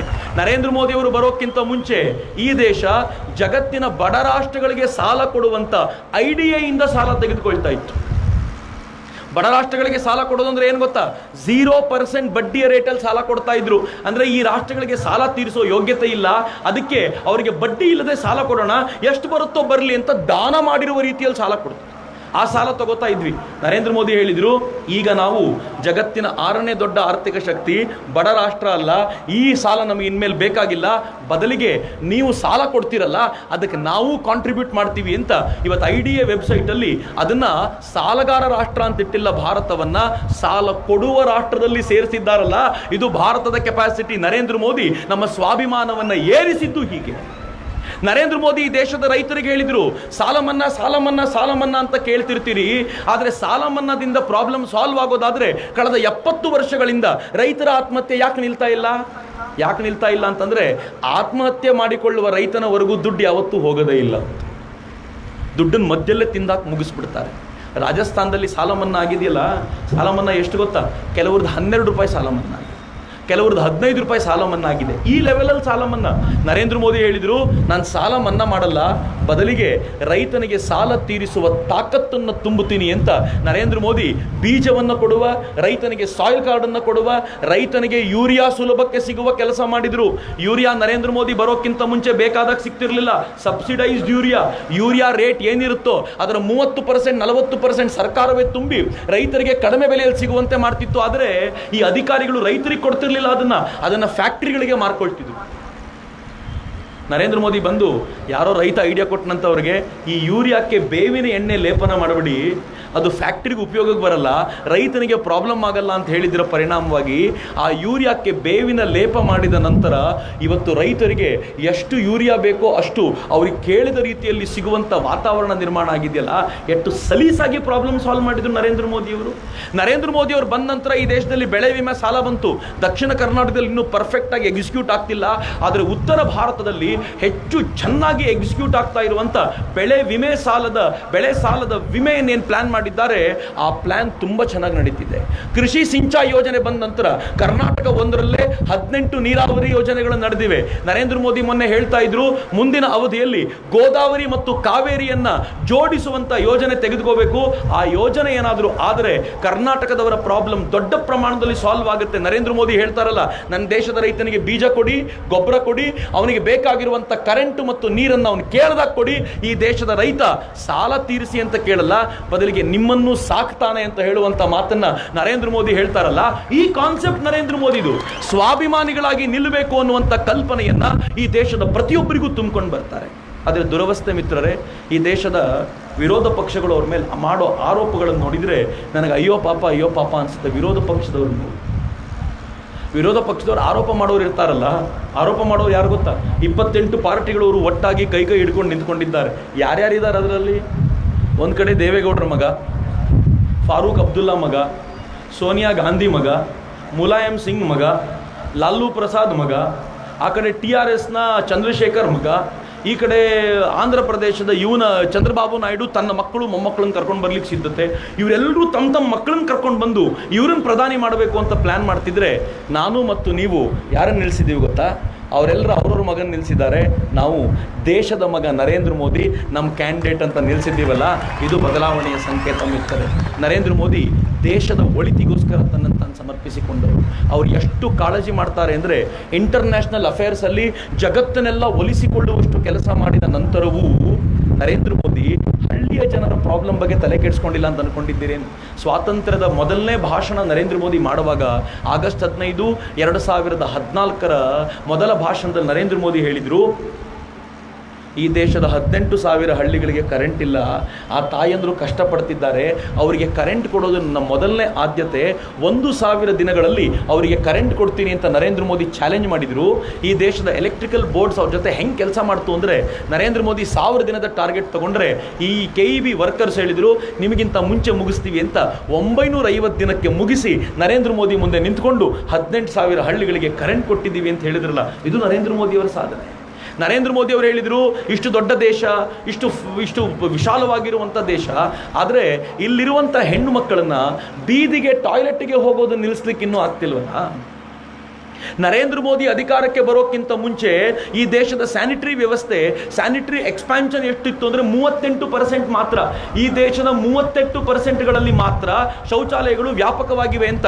ಇವತ್ತು ನರೇಂದ್ರ ಮೋದಿ ಬಂದ ಮೇಲೆ ಈ ದೇಶದ 98% ಜಾಗಗಳಲ್ಲಿ ಶೌಚಾಲಯಗಳು ವ್ಯಾಪಕವಾಗಿವೆ ಅಂತ ಹೇಳುವಂಥ ವಾತಾವರಣ ನಿರ್ಮಾಣ ಆಯ್ತಲ್ಲ, ಇದು ನರೇಂದ್ರ ಮೋದಿ ಅವರು ಮಾಡಿದ ಸಾಧನೆ. ಮಿತ್ರರೆ, ಸ್ವಾತಂತ್ರ್ಯ ಬಂದಾಗಲಿಂದ 2014 ಕಾಂಗ್ರೆಸ್ ಸೇರಿದಂತೆ ಎಲ್ಲರೂ ಕಟ್ಟಿದ ಶೌಚಾಲಯಗಳು 6.5 ಕೋಟಿ, 70 ವರ್ಷಗಳಲ್ಲಿ 6.5 ಕೋಟಿ. ನರೇಂದ್ರ ಮೋದಿ 4 ವರ್ಷದಲ್ಲಿ 9.5 ಕೋಟಿ ಶೌಚಾಲಯಗಳನ್ನು ಕಟ್ಟಿ ಈ ದೇಶದ ಹೆಣ್ಣು ಮಕ್ಕಳು ಇನ್ನು ಮುಂದೆ ಬೀದಿಗೆ ಬರಬಾರ್ದು ಅನ್ನುವಂತೆ ಮಾಡಿದ್ರಲ್ಲ. ನಂಗೆ ಯಾರೋ ತಮಾಷೆ ಮಾಡಿ ಹೇಳ್ತಿದ್ರು, ಇಲ್ಲೇ ನರೇಂದ್ರ ಮೋದಿಯವರು ದೊಡ್ಡ ಹಗರಣ ಮಾಡಿರೋದು. ನಾನು ಕೇಳಿದೆ, ಏನು ಹಗರಣ? ಯಾರೋ ಹೇಳಿದ್ರು ನನಗೆ, ನರೇಂದ್ರ ಮೋದಿಯವರು ಒಂದೊಂದು ಟಾಯ್ಲೆಟ್ ಕಟ್ಟಿರ್ಲಿಕ್ಕೆ 800 ಇಟ್ಟಿಗೆ ಬಳಸ್ತಿದ್ದಾರೆ ಸರ್. ನನಗೂ ಒಂದ್ಸಲ ಅನ್ನಿಸಿದ್ದಿರ್ಬೋದೇನಪ್ಪ, ಹಗರಣ ಆಗಿರಬೇಕೇನೋ. ನಾನು ಕೇಳಿದೆ, ಮೊದಲೆಲ್ಲ ಎಷ್ಟು ಬಳಕೆ ಆಗ್ತಿತ್ತು ಕಾಂಗ್ರೆಸ್ ಗೌರ್ಮೆಂಟಲ್ಲಿ? ಅವ್ರು ಹೇಳಿದ್ರು 2 ಇಟ್ಟಿಗೆ ಸಾಕಾಗ್ತಿತ್ತು ಸರ್, ಅವಾಗ ಎಲ್ಲಿ ಬೇಕಿದ್ರು ತೊಗೊಂಡೋಗಿ ಕೂತ್ಕೋಬೋದಾಗಿತ್ತು. ಇವಾಗ ನರೇಂದ್ರ ಮೋದಿ ಬಂದಮೇಲೆ 800 ಇಟ್ಟಿಗೆ ಯೂಸ್ ಮಾಡೋ ಒಂದು ಟಾಯ್ಲೆಟ್ ಮಾಡಿಸಿದ್ದಾರೆ ಅಂತ. ಇವರಿದೆಲ್ಲ ಪ್ಲಾನ್ ಇದ್ದಿದ್ದು ಹಂಗೆ. ಈ ದೇಶ ಜನ ಎಲ್ಲಿ ಬೇಕಿದ್ರೂ ಕೂತ್ಕೊಳ್ಳಿ, ಜಗತ್ತಿಗೆಲ್ಲ ಆ ಫೋಟೋ ತೋರಿಸ್ಬಿಟ್ಟು ನನ್ನ ದೇಶ ದಾರಿದ್ರ್ಯದಲ್ಲಿದೆ, ಬಡವರಿಗೆ ಕೊಡೋ ಸಾಲ ನಮಗೂ ಕೊಡಿ ಅಂತ ಕೇಳೋಣ ಅಂತ ನರೇಂದ್ರ ಮೋದಿ ಹೇಳಿದರು. ನನ್ನ ದೇಶ ಬಡ ದೇಶವೂ ಅಲ್ಲ, ನನ್ನ ದೇಶ ದರಿದ್ರ ದೇಶವೂ ಅಲ್ಲ, ನನ್ನ ದೇಶದ ಜನ ದಡ್ಡರೂ ಅಲ್ಲ. ಅವರಿಗೆ ಬೇಕಾಗಿರುವಂಥ ನಾಯಕತ್ವ ಇರಲಿಲ್ಲ ಅಂತ ಗೊತ್ತಿತ್ತು. ಒಂದು ಒಳ್ಳೆ ನಾಯಕತ್ವ ಇವತ್ತು ಸಿಕ್ಕಿದೆ ಮಿತ್ರರೇ. ಇವತ್ತು ಭಾರತದ ನಾಯಕತ್ವ ಹೆಂಗಿದೆ ಗೊತ್ತೇನು? ಈ ದೇಶದ ಹಳ್ಳಿಯ ಹೆಣ್ಮಕ್ಳು ಒಲೆಗೆ ಕಡ್ಡಿ ನಿಟ್ಕೊಂಡು ಅಡುಗೆ ಮಾಡ್ತಾರೆ ಅಂತ ಗೊತ್ತಾದಾಗ ಅವರಿಗೆ ಗ್ಯಾಸ್ ಸಿಲಿಂಡರ್ ಕೊಡಿಸಬೇಕು ಅಂತ ನಿಶ್ಚಯ ಮಾಡಿದ್ರಲ್ಲ ನರೇಂದ್ರ ಮೋದಿಯವರು, ಕೋಟ್ಯಂತರ ಜನ ಹಳ್ಳಿ ಹೆಣ್ಣು ಮಕ್ಕಳಿಗೆ ಗ್ಯಾಸ್ ಸಿಲಿಂಡರ್ ಅಂತ ತಲುಪಿಸಿದ್ರು. ಲಾಭ ಏನು ಗೊತ್ತಾ? ರಾಯಚೂರಿನ ಒಂದಷ್ಟು ಹೆಣ್ಮಕ್ಳನ್ನ ನಮ್ಮ ಹುಡುಗರು ಇಂಟರ್ವ್ಯೂ ಮಾಡ್ಕೊಂಡ್ಬಂದರು. ನನ್ನ ಹತ್ರ ವಿಡಿಯೋ ಕ್ಲಿಪ್ಪಿಂಗ್ ಇದೆ. ಆ ಇಂಟರ್ವ್ಯೂನಲ್ಲಿ ಒಂದು ಹೆಣ್ಮಗಳು ಹೇಳ್ತಾಳೆ, ನರೇಂದ್ರ ಮೋದಿ ಬರೋಕ್ಕಿಂತ ಮುಂಚೆ ನಾವು ಅಡುಗೆ ಮಾಡ್ತಿದ್ವಿ ಕಡ್ಡಿ ಹಾಕ್ಕೊಂಡು ಒಲೆಯಲ್ಲಿ. ಹಂಗೆ ಅಡುಗೆ ಮಾಡುವಾಗ 2 ಗಂಟೆ ಬೇಕಾಗ್ತಿತ್ತು ಅಡುಗೆ ಮಾಡಲಿಕ್ಕೆ. ಈಗ 20 ನಿಮಿಷದಲ್ಲಿ ಅಡುಗೆ ಮುಗಿದೋಗ್ಬಿಟ್ಟಿರ್ತೀವಿ ಸರ್. ನಮ್ಮ ಹುಡುಗ ಕೇಳ್ತಾನೆ ಅವ್ರಿಗೆ, 20 ನಿಮಿಷದಲ್ಲಿ ಅಡುಗೆ ಮುಗಿಯುತ್ತಲ್ಲ, ಉಳಿದ ಟೈಮ್ ಏನು ಮಾಡ್ತೀರಾ? ನೀವು ಸಿಟಿಯವರು ಪಟ್ಟಣದವರಾದರೆ ಟಿ ವಿ ನೋಡ್ಕೊಂಡು ಕಾಲ ಕಳಿತೀವಿ ಅನ್ಬೋದೇನೋ. ಆ ಹಳ್ಳಿಯ ಬಡ ಹೆಣ್ಮಕ್ಳು ಹಂಗಿಲ್ಲ. ಅವ್ರು ಏನು ಹೇಳಿದ್ದು ಗೊತ್ತಾ, ಅಮ್ಮ ಸರ್ ನನಗೆ ಮೊದಲು 2 ಗಂಟೆ ಹಿಡಿತಿತ್ತು, ಇವಾಗ 20 ನಿಮಿಷ ಅಲ್ರಿ. ಉಳಿದ ಟೈಮಲ್ಲಿ ಇನ್ನೊಂದು ಸೀರೆ ಎಕ್ಸ್ಟ್ರಾ ನೈತೀನಿ ರೀ, ಇನ್ನೊಂದು ಬುಟ್ಟಿ ಹೆಣೆದು ಬಿಡ್ತೀನಿ ರೀ, ನನ್ನ ಆದಾಯನೂ ತಿಂಗಳಿಗೆ ಜಾಸ್ತಿ ಆಗಿದೆ ರೀ ಅಂತ. ನರೇಂದ್ರ ಮೋದಿ ಒಂದು ಸಿಲಿಂಡರ್ ಕೊಟ್ಟು ಆದಾಯ ಜಾಸ್ತಿ ಮಾಡಿದ್ರಲ್ಲ, ಇದು ನರೇಂದ್ರ ಮೋದಿಯವರ ಸಾಧನೆ ಅಂತ. ಮಿತ್ರರೇ, ನರೇಂದ್ರ ಮೋದಿಯವರ ಕೆಲಸಗಳ ಕುರಿತಂತೆ ಹೇಳ್ತಾ ಹೋದರೆ ನಾನು ತುಂಬ ಕಡೆ ಹೇಳ್ತಿರ್ತೀನಿ. ಯಾವಾಗಲಾದರೂ ಶಿವರಾತ್ರಿಗೆ ಬಂದರೆ ನಾನು ರಾತ್ರಿ ಶುರು ಮಾಡ್ತೀನಿ, ನೀವು ಬೆಳಗ್ಗಿನವರೆಗೂ ನರೇಂದ್ರ ಮೋದಿಯವರ ಸಾಧನೆಯನ್ನು ಕೇಳ್ಕೊಂಡು ಕೂತ್ಕೊಳ್ಬೋದು. ಅಷ್ಟು ಕೆಲಸವನ್ನು ಕಳೆದ 5 ವರ್ಷಗಳಲ್ಲಿ ನರೇಂದ್ರ ಮೋದಿ ಮಾಡಿದ್ದಾರೆ. ಈಗ ನಮ್ಮದು ನಿಮ್ಮದು ಜವಾಬ್ದಾರಿ ಏನು ಗೊತ್ತೇನು? ವಾಪಸ್ ಈ ನರೇಂದ್ರ ಮೋದಿಯವರನ್ನು ಈ ದೇಶದ ಪ್ರಧಾನಿಯಾಗಿ ಆರಿಸುವ ಹೊಣೆಗಾರಿಕೆಯನ್ನು ನಾವು ನೀವು ತೆಗೆದುಕೊಳ್ಬೇಕಾದಂಥ ಅಗತ್ಯ ಇದೆ. ನಾವು ನೀವು ಜೊತೆಯಲ್ಲಿ ನಿಂತ್ಕೊಳ್ಳೋಣ. ಅಕಸ್ಮಾತ್ ಈ ಬಾರಿ ಏನಾದರೂ ತಪ್ಪು ಮಾಡಿದರೆ, ಈ ಬಾರಿ ಒಂದು ಸಲ ನಮ್ಮಿಂದ ಏನಾದರೂ ತಪ್ಪಾಗೋದ್ರೆ, 2004ಕ್ಕೂ ಮುಂಚೆ ನಾವೊಂದು ತಪ್ಪು ಮಾಡಿದ್ವಿ. 2004ರಲ್ಲಿ ಅಟಲ್ಜಿನ ಇನ್ನೊಂದು ಸಲ ಆರಿಸಿದರೆ ಇವತ್ತು ಹಾರುಗೇರಿಗೆ ಭಾಷಣ ಮಾಡಲಿಕ್ಕೆ ನಾನು ಬರಬೇಕಾಗಿರಲಿಲ್ಲ. ಒಂದು ಮೋಸ ಮಾಡಿದ್ದರ ಪರಿಣಾಮವಾಗಿ 10 ವರ್ಷಗಳ ಕಾಲ ನಾವು ಆಡಳಿತ, ಅತ್ಯಂತ ಕೆಟ್ಟ ಆಡಳಿತ ನೋಡಿದ್ವಿ. ಈಗೇನಾದರೂ ನರೇಂದ್ರ ಮೋದಿಯವರನ್ನು ಬಿಟ್ಟು ನಾವು ಇನ್ನೊಬ್ಬರನ್ನು ಆರಿಸಿಕೊಂಡ್ರೆ 50 ವರ್ಷಗಳ ಕಾಲ ಭಾರತದ ಪ್ರಗತಿಯ ಕುರಿತಂತೆ ಯೋಚನೆ ಮಾಡಬಲ್ಲ ಮತ್ತೊಬ್ಬ ನಾಯಕ ಬರಲ್ಲ. ಅದಕ್ಕೆ ನಾನು ಕಳಕಳಿಯಿಂದ ಕೇಳ್ಕೊಳ್ಳೋದು, ಮಿತ್ರರೇ, ನಾವೆಲ್ಲರೂ ಒಟ್ಟಾಗೋಣ, ಜೊತೆಯಲ್ಲಿ ನಿಂತ್ಕೊಂಡು ಸಮೃದ್ಧವಾದ ಸದೃಢವಾದ ಭಾರತವನ್ನು ಕಟ್ಟಲಿಕ್ಕೆ ಪ್ರಯತ್ನ ಪಡೋಣ ಅಂತ ನಿಮ್ಮ ಹತ್ರ ಕಳಕಳಿಯಿಂದ ವಿನಂತಿಸ್ಕೊಳ್ಳಿಕ್ಕೆ ಅಂತಲೇ ಬಂದಿರೋದು. ನಾವೊಂದು ಟೀಮ್ ಮೋದಿ ಅಂತ ಕಟ್ಟಿದ್ದೀವಿ. ನಾನು ಹಾರುಗೇರಿಯ ಮತ್ತು ಸುತ್ತಮುತ್ತಲಿನ ಹಳ್ಳಿ ಜನರಿಗೂ ವಿನಂತಿಸ್ಕೊತೀನಿ, ನನಗೆ ಪ್ರತಿ ಹಳ್ಳಿಯಿಂದಲೂ ಟೀಮ್ ಮೋದಿಗೆ ಒಬ್ಬನಾದರೂ ವ್ಯಕ್ತಿ ಬೇಕು ಅಂತ ಆಸೆ ಇದೆ. ಆ ವ್ಯಕ್ತಿಯನ್ನು ಮೋದಿ ದೂತ ಅಂತ ನಾವು ಕರಿತೀವಿ. ಈ ಮೋದಿ ದೂತ ಅನ್ನುವಂಥ ವ್ಯಕ್ತಿ, ಆತ ಒಬ್ಬ ನಮ್ಮ ಜೊತೆ ಸೇರಿಕೊಂಡ್ರೆ ಎಲೆಕ್ಷನ್ ದಿನವೂ ಕೂಡ ಜನರನ್ನು ಮನೆಯಿಂದ ಕರ್ಕೊಂಡು ಬಂದು ವೋಟ್ ಹಾಕಿಸಿ ನರೇಂದ್ರ ಮೋದಿಯವರನ್ನು ಪ್ರಧಾನಿ ಆಗೋದು ಖಾತ್ರಿ ಮಾಡಿಕೊಳ್ಳಿಕ್ಕೆ ನಾವೆಲ್ಲರೂ ಜೊತೆಯಾಗಬೇಕು ಅಂತ. ಹಿಂಗಿರುವಾಗ ನಾನು ಕ್ಲಿಯರ್ ಮಾಡಲಿಕ್ಕೆ ಇಚ್ಛೆ ಪಡ್ತೀನಿ, ನಾವು ಯಾವುದೋ ಪಾರ್ಟಿಗೆ ಸೇರಿದವರಲ್ಲ. ಅನೇಕರು ಅಂದ್ಕೊಳ್ತಾರೆ ಚಕ್ರವರ್ತಿ ಯಾವುದೋ ಪಾರ್ಟಿಯಿಂದ ಬಂದಿರಬೇಕು ಅಂತ. ಖಂಡಿತ ನೆನ್ಪಿಟ್ಕೊಳ್ಳಿ, ಈ ರಾಜ್ಯದ ಯಾವುದೇ ಪಾರ್ಟಿಯ ಯಾವುದೇ ಕಚೇರಿಗೆ ಕಳೆದ 5 ವರ್ಷಗಳಲ್ಲಿ ಒಂದೇ ಒಂದು ದಿನ ನಾನು ಭೇಟಿ ಕೊಟ್ಟಿಲ್ಲ. ಇದು ನನ್ನ ಕ್ರೆಡಿಬಿಲಿಟಿ. ನಾನು ಬಹಳ ಹೆಮ್ಮೆಯಿಂದ ಇದನ್ನು ಹೇಳ್ಕೊಳ್ಬಲ್ಲೆ. ನನಗೆ ಭಾಳ ಸಂತೋಷ ಇದೆ. ಪಾರ್ಟಿಗಳವರು ನನಗೆ ಟಿಕೆಟ್ ಕೊಡ್ತೀನಿ ಅಂತಂದಾಗ ನನಗೆ ಟಿಕೆಟ್ ಬೇಕಿಲ್ಲ ಅಂತ ನಿರಾಕರಿಸಿರುವಂಥ ಹೆಮ್ಮೆ ನನಗಿದೆ. ಹೀಗಾಗಿ ನನಗೆ ಪಾರ್ಟಿ ಮೋಹಿಸಲಿಕ್ಕೆ ಸಾಧ್ಯವೇ ಇಲ್ಲ. ಇನ್ನು ದುಡ್ಡಿನ ವಿಚಾರವಾಗಿ ಮಾತನಾಡೋದಾದರೆ, ದುಡ್ಡು ನನ್ನನ್ನು ಕೊಂಡುಕೊಳ್ಳುವಷ್ಟು ದೊಡ್ಡದಿನ್ನೂ ಆಗಲಿಲ್ಲ ಅನ್ನುವಂಥ ವಿಶ್ವಾಸ ನನಗಿದೆ. ಹೀಗಾಗಿ ದುಡ್ಡಿಗೆ ಯಾವನಾದರೂ ಚಕ್ರವರ್ತಿಯನ್ನು ಕೊಂಡುಕೊಂಡಿದ್ದೀನಿ ಅಂತ ಹೇಳಿದರೆ ಅವನನ್ನು ಮೇಲಿಂದ ಕೆಳಗೊಂದು ನೋಡ್ಕೋಬೋದು. ಒಂದು ಸಲ ನನ್ನನ್ನು ಕೊಂಡುಕೊಳ್ಳುವಂಥ, ದುಡ್ಡಿಗೆ ಕೊಂಡುಕೊಳ್ಳುವಂಥ ವ್ಯಕ್ತಿ ಹುಟ್ಟಿಲ್ಲ ಅನ್ನೋದನ್ನು ನಾನು ನಿಮ್ಮ ಜೊತೆ ಧೈರ್ಯವಾಗಿ ಹೇಳ್ಕೊಳ್ಬಲ್ಲೆ. ನೀವು 1 ಕೋಟಿ ರೂಪಾಯಿ ಕೊಡ್ತೀನಿ ಅಂದರೂ, 50 ಕೋಟಿ ರೂಪಾಯಿ ಕೊಡ್ತೀನಿ ಅಂದರೂ ನನ್ನ ಓಟನ್ನು ದೇವರಾಣೆಗೂ ರಾಹುಲ್ ಗಾಂಧಿಗೆ ಹಾಕಲ್ಲ. ನಾನು ಪ್ರಾಮಾಣಿಕವಾಗಿ ಹೇಳಬಲ್ಲೆ. ಅಂದರೆ ದುಡ್ಡಿಗೆ ಮಾರಾಟ ಆಗುವಂಥ ಜೀವಗಳಲ್ಲ. ನಾನಷ್ಟೇ ಅಲ್ಲ, ನನ್ನ ಜೊತೆ ಇರುವಂಥ ಅನೇಕರಿದ್ದಾರೆ. ಯಾಕೆ ರಾಹುಲ್ಗೆ ಹಾಕಲ್ಲ ಅಂತಂದರೆ, ರಾಹುಲ್ ಮೇಲೆ ದ್ವೇಷ ಇಲ್ಲ ನನಗೆ, ಖಂಡಿತವಾಗಿಯೂ ಕೋಪವೂ ಇಲ್ಲ.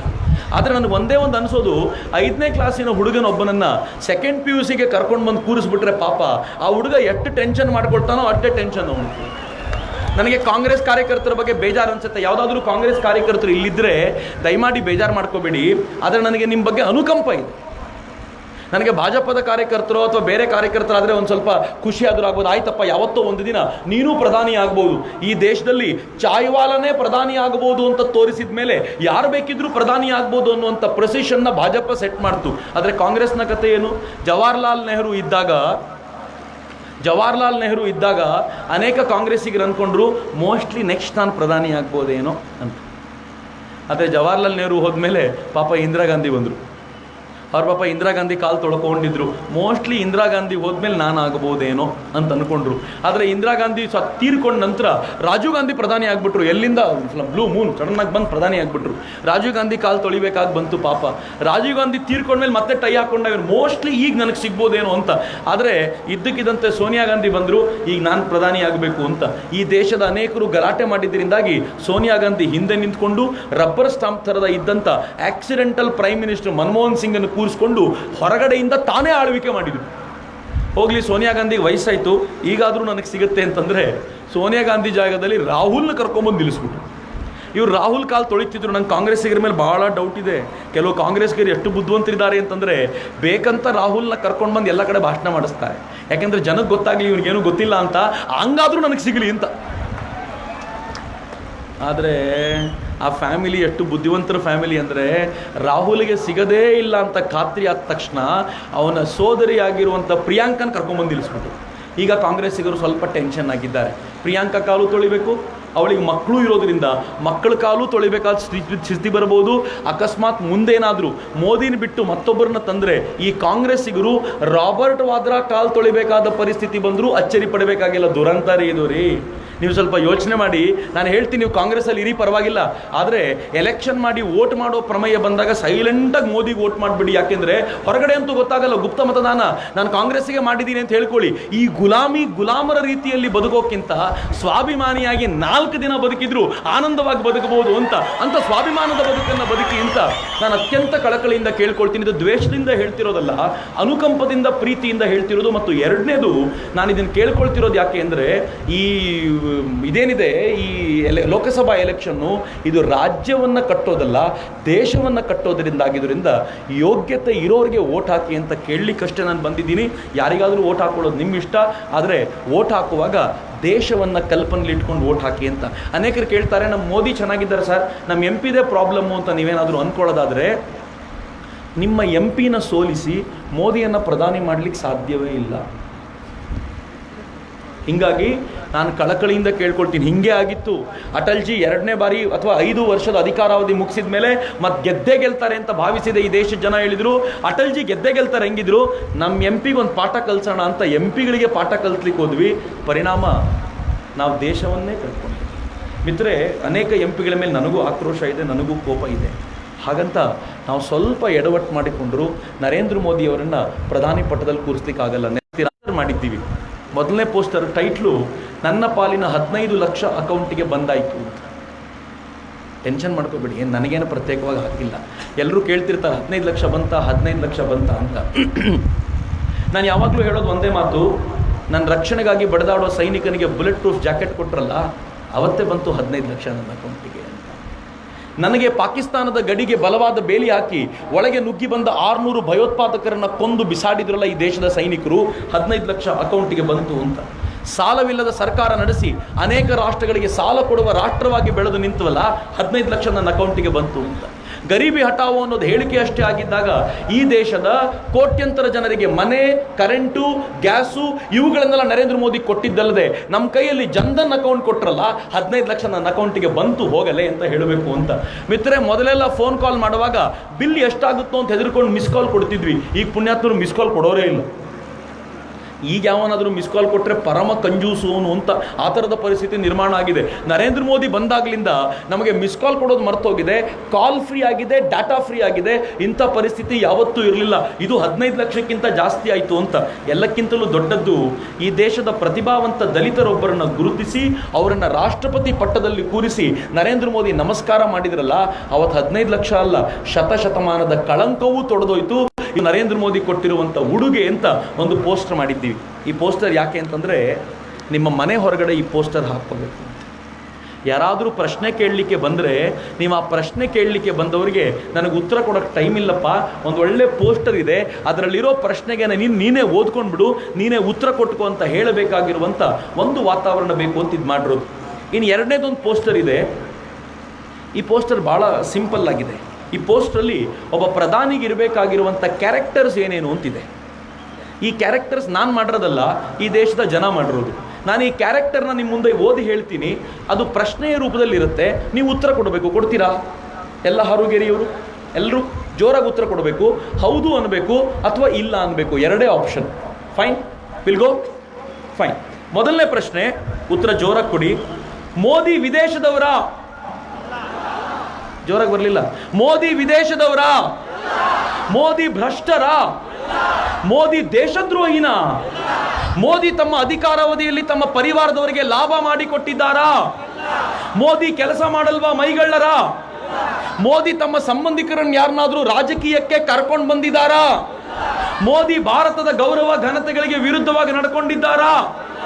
ಮೋದಿ ವಿದೇಶಕ್ಕೆ ಹೋಗಿದ್ದಾಗ ಭಾರತವನ್ನು ಯಾವಾಗಲಾದ್ರೂ ಬೈದಿದ್ದಾರಾ? ಮೋದಿ ಪಾರ್ಟಿಗೆ ವಿಶ್ರಾಂತಿಗೆ ವಿದೇಶಕ್ಕೆ ಹೋಗಿದ್ದು ನೋಡಿದ್ದೀರಾ, ಕೇಳಿದ್ದೀರಾ? ಮತ್ತೆ ಅವ್ರಿಗೆ ಬಿಟ್ಟು ಬೇರೆಯವ್ರಿಗೆ ಯಾಕೆ ವೋಟ್ ಹಾಕ್ತೀರಾ? ಒಂದು ಪ್ರಧಾನಿಗಿರಬೇಕಾಗಿರೋ ಎಲ್ಲ ಕ್ಯಾರೆಕ್ಟರು ಇಟ್ಟು ಚೆನ್ನಾಗಿ ಮೋದಿಯಲ್ಲಿ ಇರಬೇಕಾದ್ರೆ ಮತ್ತೆ ನಾನು ಹೇಳಿದ್ದಲ್ಲ, ನಾನು ಯಾವುದನ್ನು ನಿಮ್ಮ ತಲೆಯಲ್ಲಿ ಹೇರಲಿಲ್ಲ, ನೀವೇ ಹೇಳ್ತಾ ಇರುವಂಥದ್ದು. ಮೋದಿನ ಬಿಟ್ಟು ಇನ್ಯಾರೂ ಪ್ರಧಾನಿ ಆಗ್ಲಿಕ್ಕೆ ಯೋಗ್ಯರಲ್ಲ ಅಂತ ಈ ಪೋಸ್ಟರ್ ಪ್ರೂವ್ ಮಾಡುತ್ತೆ. ಯಾರಾದರೂ ಕಾಂಗ್ರೆಸ್ಸಿಗರು ನಿಮ್ಮ ಹತ್ರ ಬಂದು, ಯಾರಾದರೂ ಆಮ್ ಆದ್ಮಿ ಪಾರ್ಟಿಯವರು ಬಂದರು, ಯಾರಾದರೂ ಪರಿವಾರ ಪಾರ್ಟಿ ದಳದವರು ನಿಮ್ಮ ಹತ್ರ ಬಂದು ನೀವು ದಯವಿಟ್ಟು ಈ ಸಲ ವೋಟ್ ಹಾಕಬೇಕು ಅಂತ ಕೇಳಿದರೆ ಈ ಪ್ರಶ್ನೆಗೆ ಉತ್ತರ ಕೊಡಿ, ಆಮೇಲೆ ಯೋಚನೆ ಮಾಡಿ ಅಂತ ಹೇಳಿ ಒಂದು ಸ್ಟಿಕ್ಕರ್ ಮಾಡಿದ್ದೀವಿ. ಇದು ಮನೆ ಗೋಡೆ ಮೇಲೆ ಅಂಟಿಸ್ಕೊಳ್ಳೋದು. ಈ ಸ್ಟಿಕ್ಕರಲ್ಲಿ ಯುದ್ಧ ಯಾರ್ಯಾರ ನಡುವೆ ಅಂತ ಬರ್ತಿದೆ.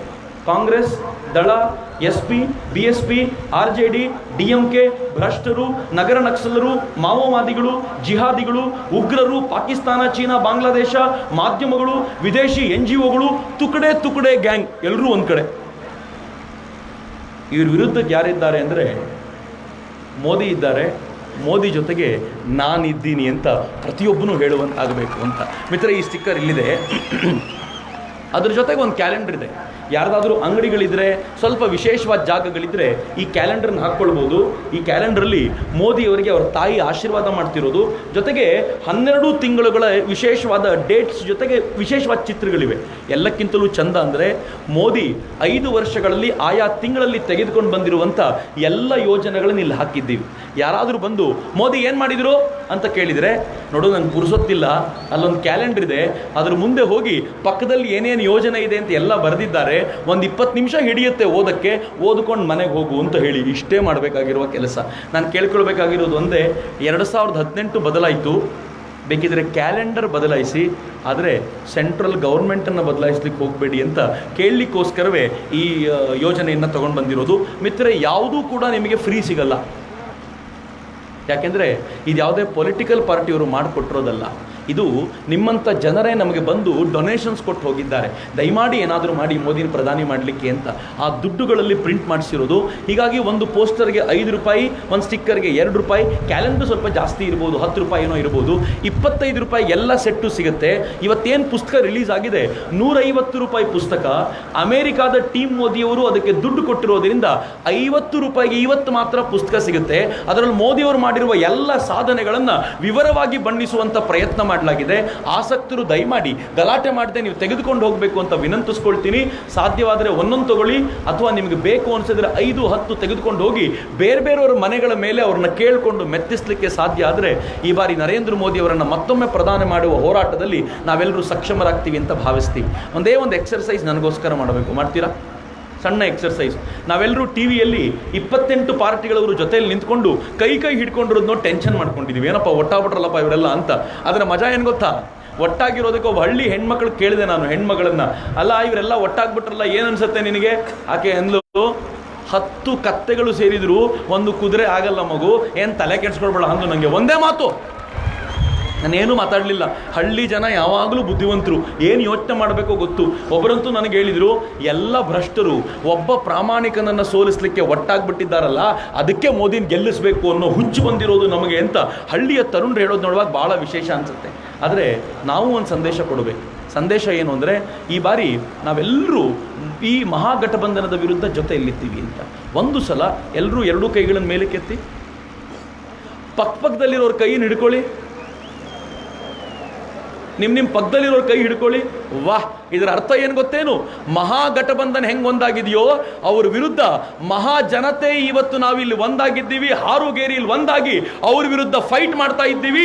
ಮತ್ತು ಈ ಬಾರಿ ಗೆಲ್ಲೋದು ಮಹಾಗಠಬಂಧನ ಅಲ್ಲ, ಮಹಾಜನತೆ ಎನ್ನುವುದರ ಸಂದೇಶವನ್ನ ನಾವೆಲ್ಲರೂ ಕೊಟ್ಟಿದ್ದೀವಿ. ಧನ್ಯವಾದಗಳು ಮಿತ್ರರೇ. ಒಂದು ಸಲ 2 ಕೈಗಳನ್ನು ಗಾಳಿಗೆ ಬೀಸಿ ನನ್ನ ಜೊತೆ ಜೈಕಾರ ಕೊಡಿ. ಬೋಲ ಭಾರತ್ ಮಾತಾ ಕೀ, ಬೋಲ ಭಾರತ್ ಮಾತಾ ಕೀ, ಒಂದೇ.